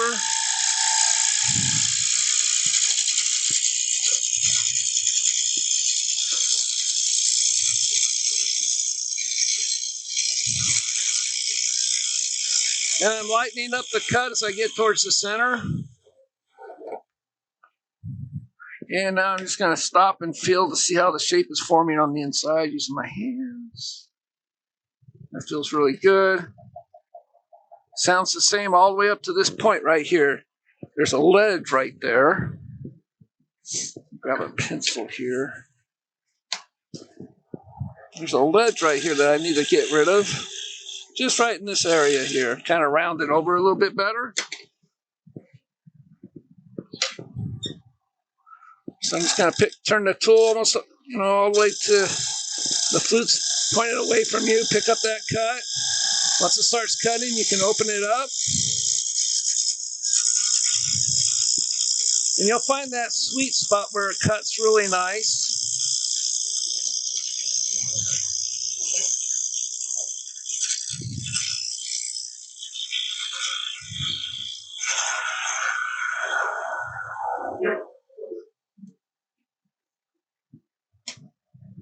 There we go. Just one more cut right there. Still a little bit of a ledge right there. That's just going to be a cleanup cut right there. So just a little bit, and then I'm going to grab my scraper and I'll show you guys how I clean up the inside after that. This is just going to be a nice, light, easy cut. No need to hog out a lot of wood.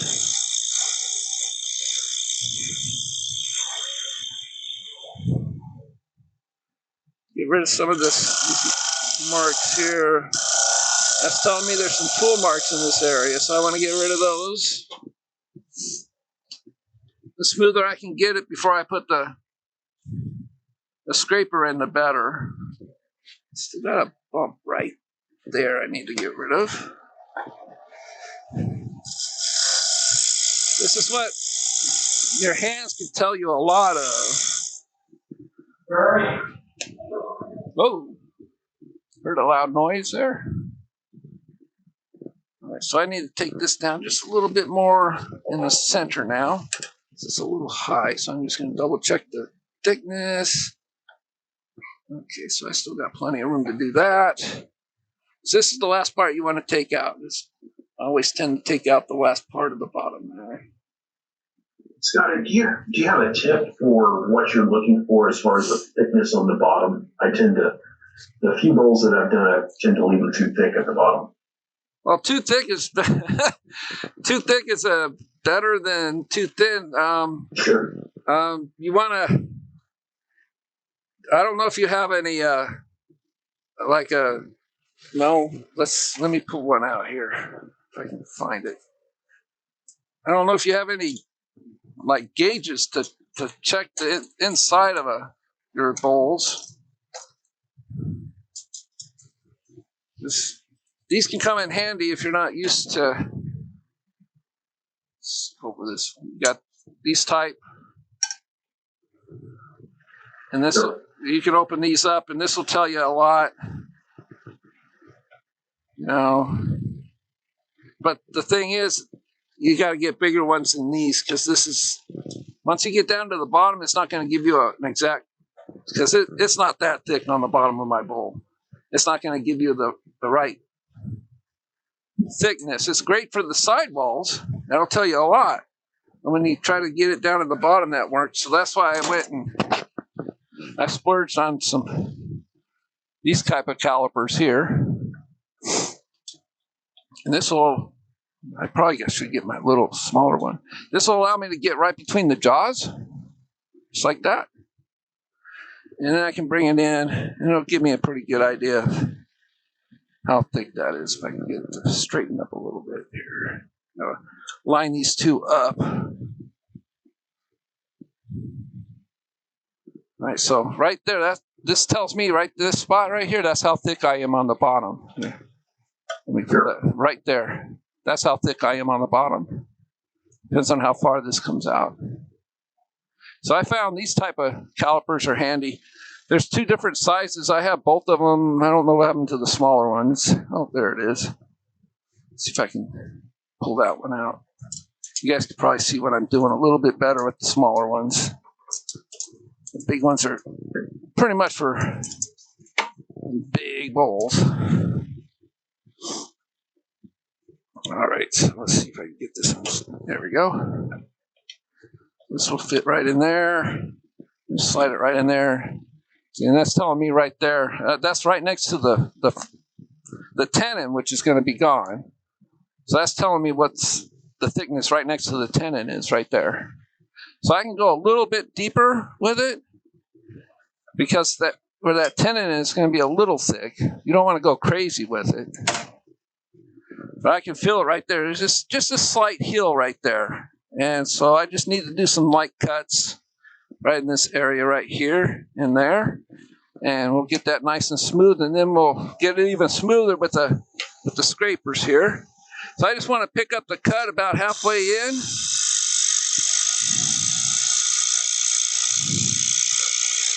And make the cut a little bit thicker as I get towards the bottom so I can get that a little bit rounder.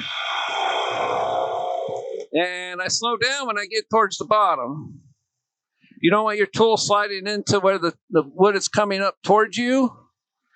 And also if you go too fast, you can actually pick out the wood can actually pop out of that area and leave a little divot in the bottom. Scott, we need a different camera angle. Oh, sorry. There we go. So I just took this area out right here. And it's still a little high here, so I'm just going to do one more cut there, just like I did the last one so you guys can see it again. I've got plenty of wood there still to do it. So I'm just going to pick up that cut. I'm going to start with the flute just part way open, about. And you can see how I just picked it up. And you can tell by the sound of the wood how thin you're getting too. And I can tell right there that I'm getting kind of thin just by the sound of it.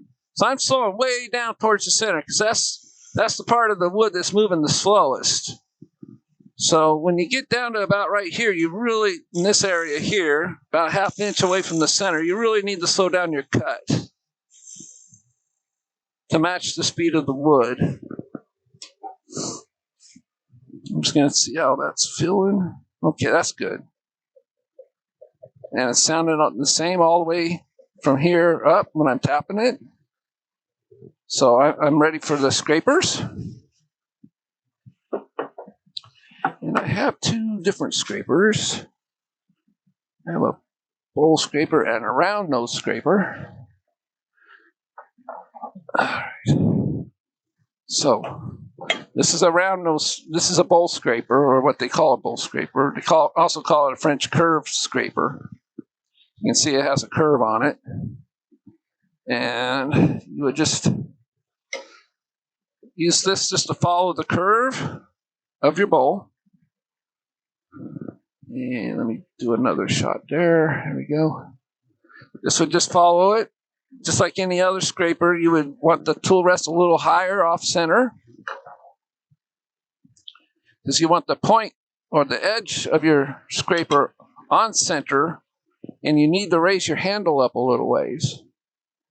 You need it down. You need a downward angle on your scraper so it doesn't catch. They don't work that great when they're straight up and down. So you need to just adjust it until you're happy with it. I need to go up just a little bit more. And I need to move it a little closer too, I think. There we go. So that's up pretty good. A little more adjustment. You want to get this just right. You don't want to get a catch with these things. So, and sharpening these are pretty basic. What I would do is the first thing I would do is I would get a diamond card like this one, and I would take that old burr off before you sharpen it.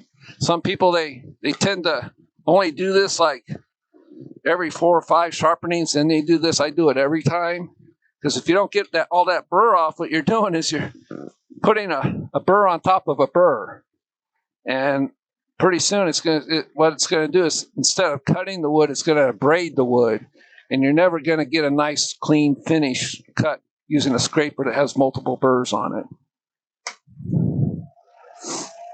So I'm going to start in the middle. I'm just going to start on the tip of the curve there. And I'm just going to ease it over. Just to where I start that curve begins to get a little bit steeper.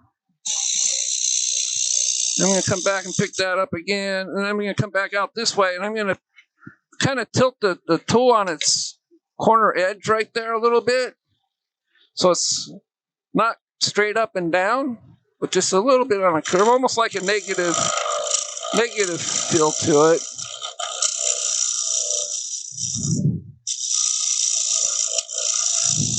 And you can see how this is. There's some powdery, but there's a lot of shavings coming off that burr. That's what you're looking for on your scraper. That means you have a nice burr on it, and it's not just abrading the wood and creating sawdust. See, all those shavings right there, those came off the burr of my scraper. And if you don't have a burr on there, what you're going to end up with is not even that. It's just powder. You might as well, excuse me, just start sanding it with 80 grit and try to use that as a shaping tool if you don't have a nice burr on your scrapers. So this is a different kind of scraper. It's completely round, which allows you to adjust the tool back and forth here until you get a nice cut going, and it follows the contour a little bit better than the French curve, especially on the bottom. I just slide it along the tool rest there,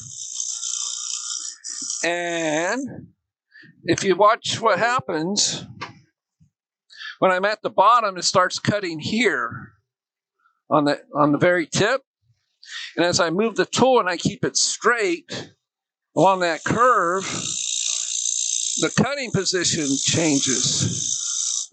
It follows that curve around as you fall. It'll start here, and as you keep it straight and you move it into that curve, the cut moves along the tool just like that, which what makes this scraper really nice to use.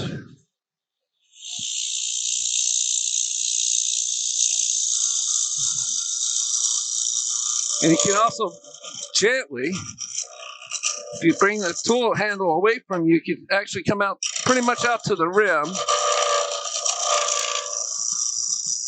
Just gently. You're going to get a little bit of vibration there, but that's going to clean that up really nice. So you just want to have a stop and look and feel. See if you got most of the tool marks out that you want.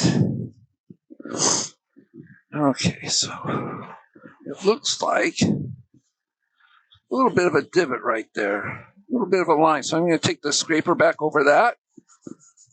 It's probably left over from the gouge. You can see that crack that I glued up. It's right. Oh, let me bring it around because it's right here in the center there. No, right there. You can see it. So that crack did go all the way through, but I did glue it up.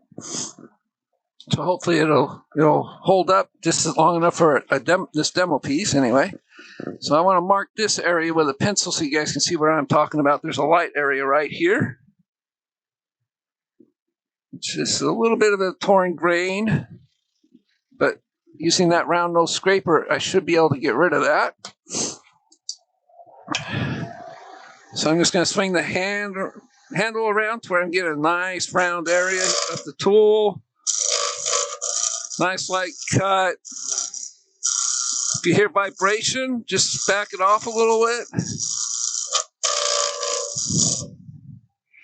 And you can tilt the tool on its side just a little bit on the corner.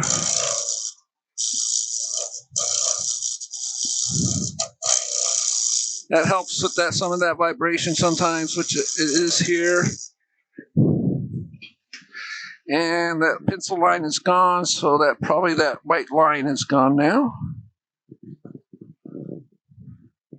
Yeah, and I don't see it anymore. So we've got a nicely shaped inside. Really don't feel any bumps or anything in there. It's got a nice shape to it.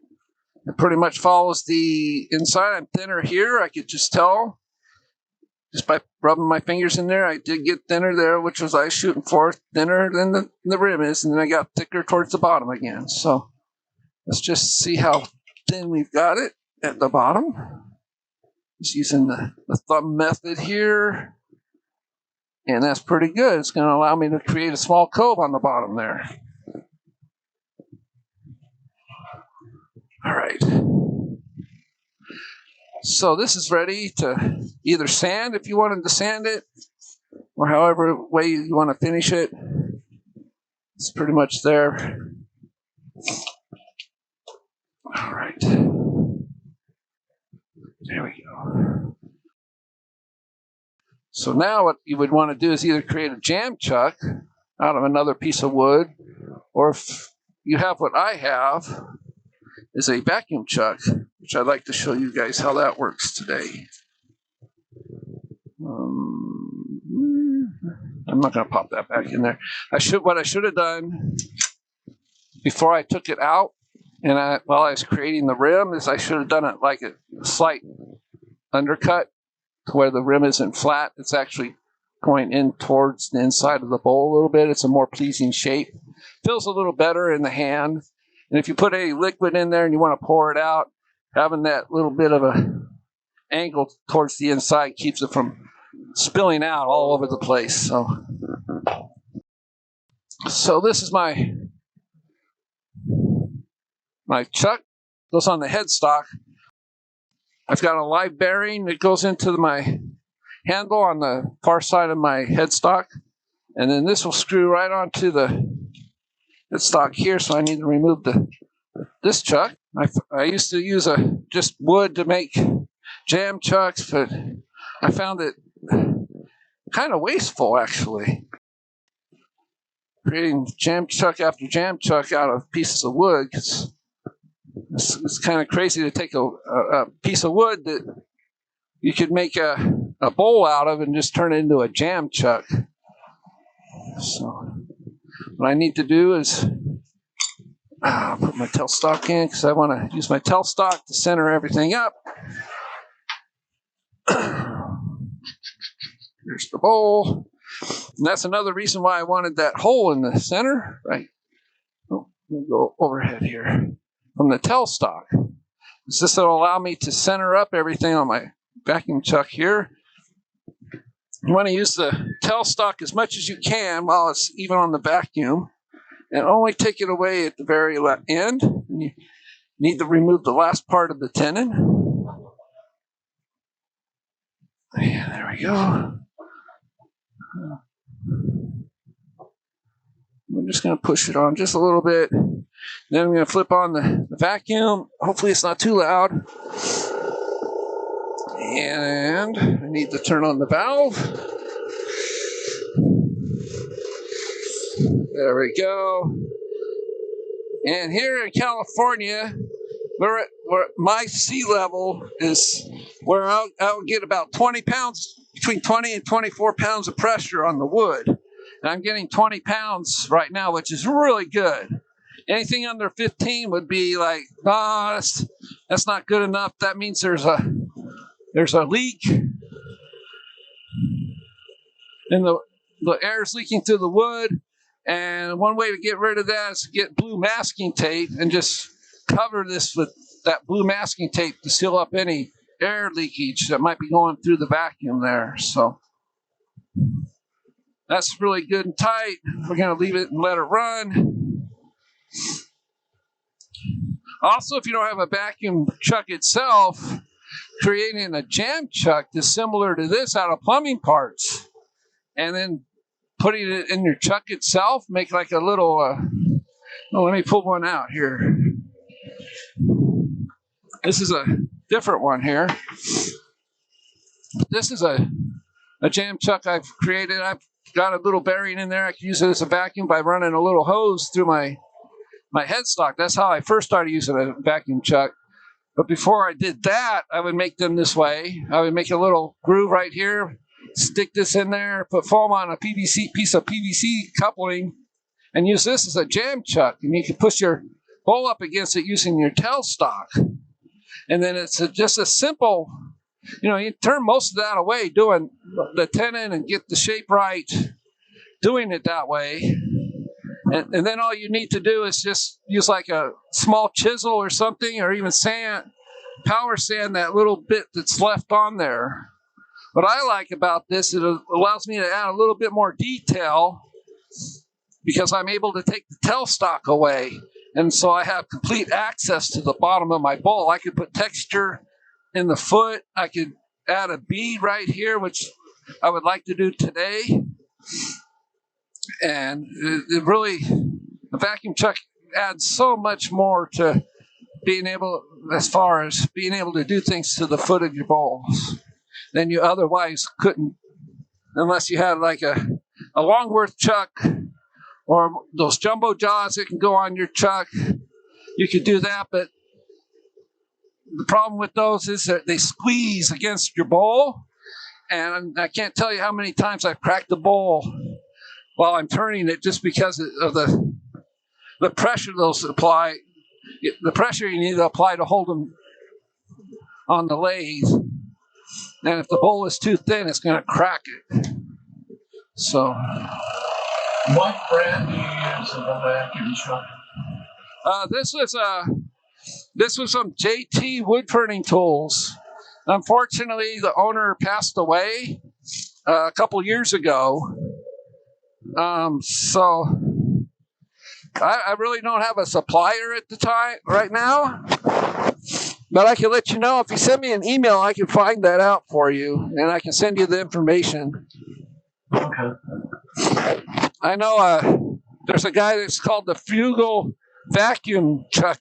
That's the name of his company, and he sells the cheapest way to make a vacuum chuck, and he used to rebuild the vacuum chucks to where they're practically brand new. But he retires, then he unretires, then he retires, and then he unretires. So you got to catch him at the right time. So, but then there's another company that I saw at the AW symposium last summer, and they're supposed to be the up and coming vacuum people, but I don't have their name right in front of me right now, but I can find it for you and let you know who they are, and you can contact them. All right. Yeah, he had some really interesting vacuum chuck type of stuff, so it's really interesting how he's doing it, so it'd be worth looking into. All right, so what I want to do now is I'm going to do some push cuts. I'm going to turn down the lathe. I don't need it going breakneck speed, especially on a vacuum chuck. Get it to about the speed we were when we first started turning this, about 900. Because all I'm doing is removing that tenon. So I'm just going to do some push cuts into it.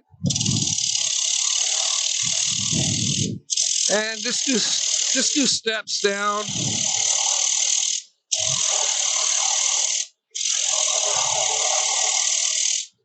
Now this part that's right here in the tail center, that's the part this vacuum chuck is really going to help as far as getting rid of. So I want to take this down a little more, all the way to it's about flat. Hopefully I don't turn this into a donut. I don't think I will. Get as much of that off as you can. There we go. And I'm just going to do some draw cuts here to where it's just a slight concave. That way the foot isn't, the flat of this, or the foot isn't completely flat. Because if you do that, it's never going to sit flat on your table. You need to have a foot that's a ring. The highest part should be the ring around that foot. Otherwise, if you got a little, the wood moves and it's got a little bit of a bow to it when it moves or something, it's never going to sit right. So you want to just make this a little bit of a concave, or a little cut in a little bit where this part is, and then just work your way out.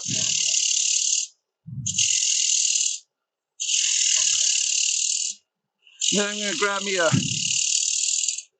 a straight edge just to see how much I've taken off. So I just use the roller here and I just put it across there. And you can see it's just kind of just dished out a little bit right there. There's a little bit of a gap right there. And the high spots are right here and here. So I can go just a little bit deeper, not much. That way when I start taking wood away for that bead, it's not going to, I don't have to come back and take more wood away.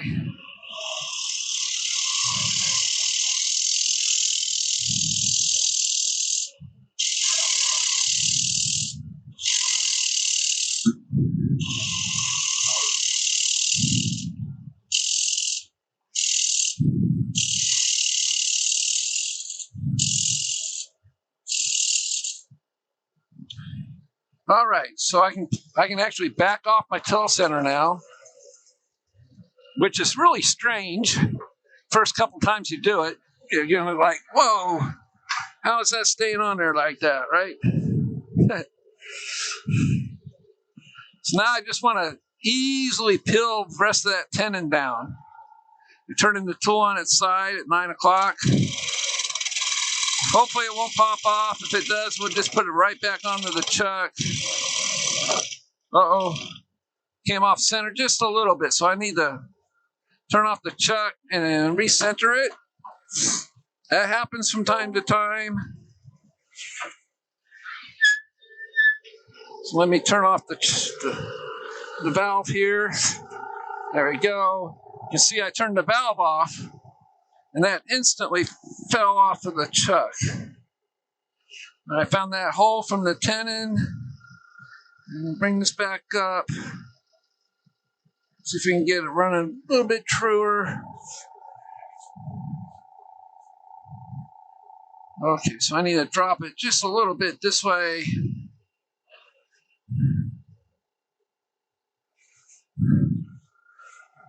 Get it running true again. As true as I had it.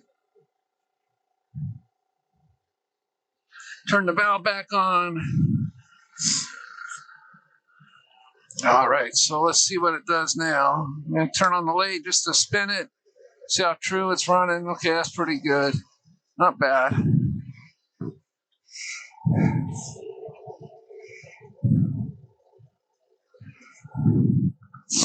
All right, so here we go again. I might speed up the lathe just a little bit more so the cut's not so tough on the tool. It's a little bit easier to cut.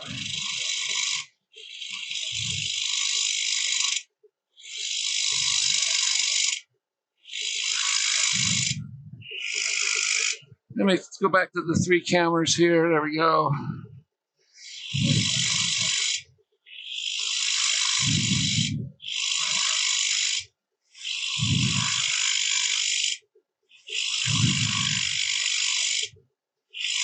Then we're just going to smooth that out to equal everything out. Take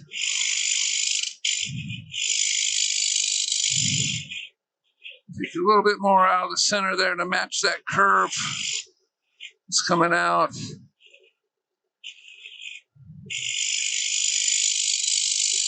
There we go. So what I want to do now is I'm going to grab me a spindle gouge. Let me see if I can get a smaller bowl gouge that's sharp first.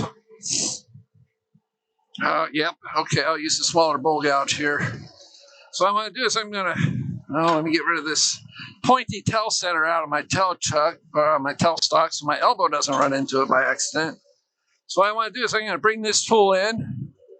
I'm going to turn it on its side, and I'm just going to do just a push cut right into this. And you'll see that foot form real quick. And then I'm just going to kind of smooth this over a little bit. And for this one, I'm just going to kind of do a curve like this. I start the tool at about 45 degrees and just do a twist.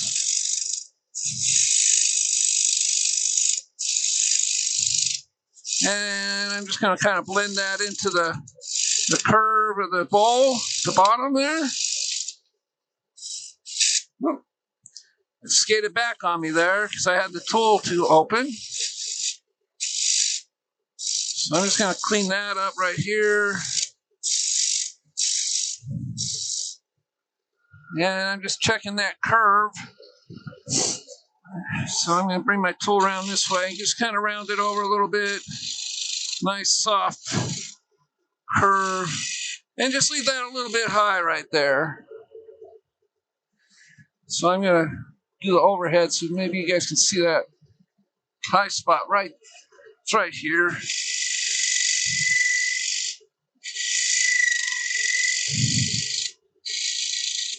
Kind of blend that curve in. Make that foot a little bit prouder.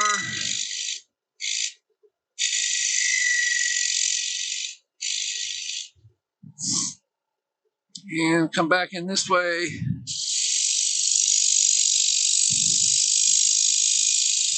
Because I've got that, I made that curve, that little concave on the bottom. I'm actually still below that one edge there, so I'm actually creating a slight hill right here. We want to kind of smooth that out. Bring the big tool back in, clean that up.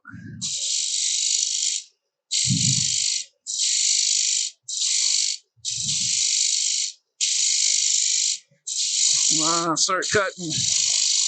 There we go.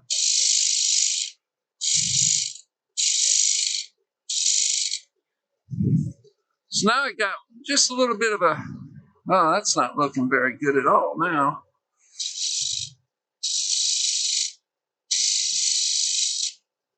Got some tool marks right there I want to get rid of.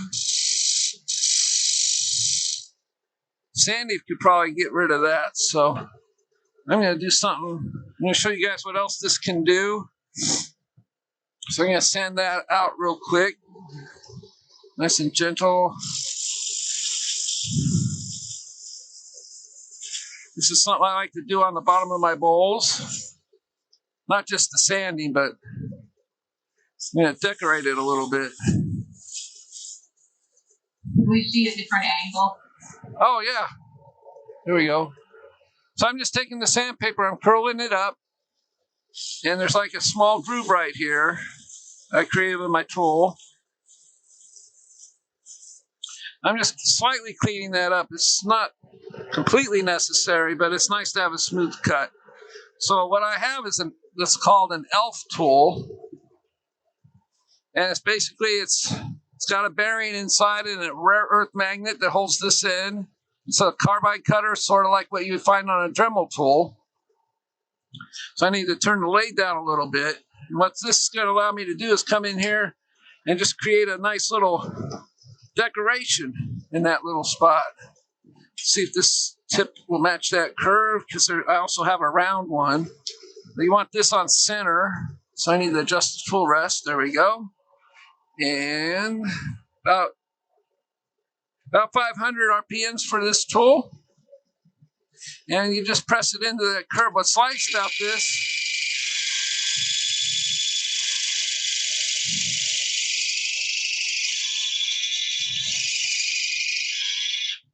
it allows you to put texturing inside of grooves. And it did leave a little bit. It's hard to probably see on the camera.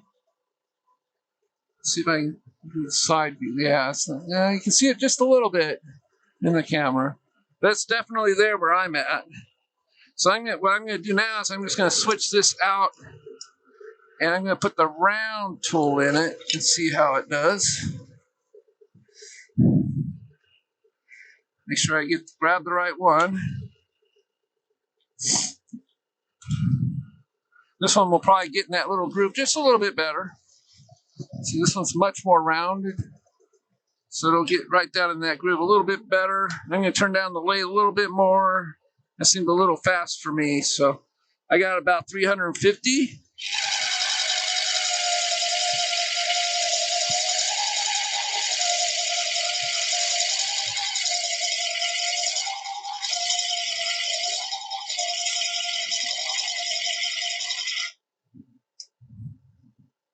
There we go. We got a really nice, very fine line texture right there.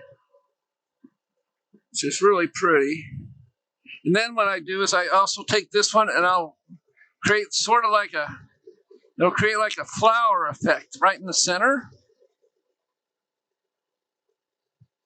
You turn it on a little bit more angle there. And I don't move it too much. You just want it in the middle.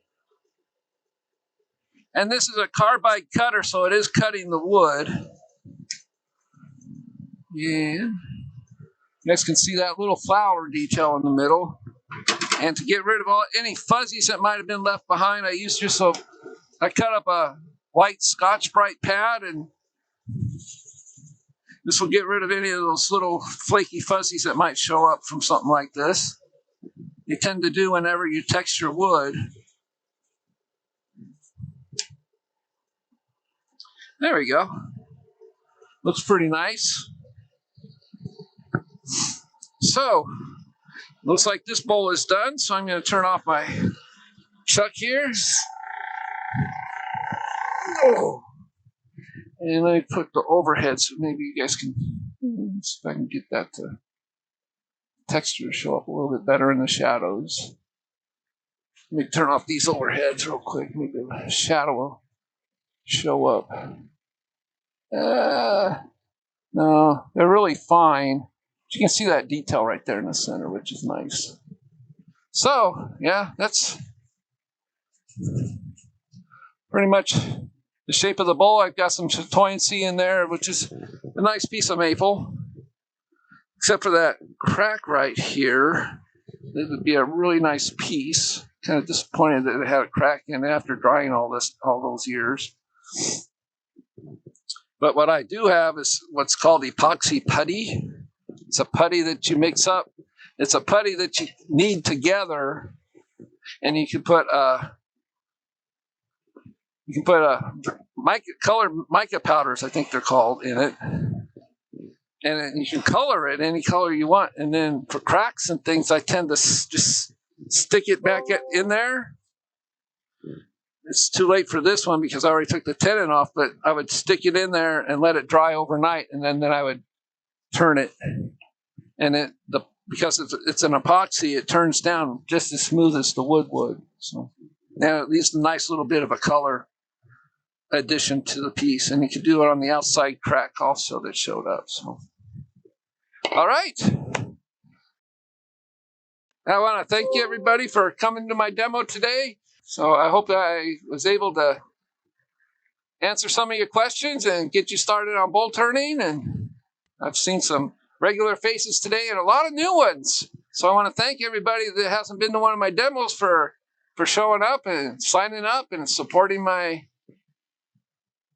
endeavor of being an online wood turner. And all right, so thank you very much. Hopefully I'll see you again at an upcoming demo. Oh, you're quite welcome. And you too. Bye-bye.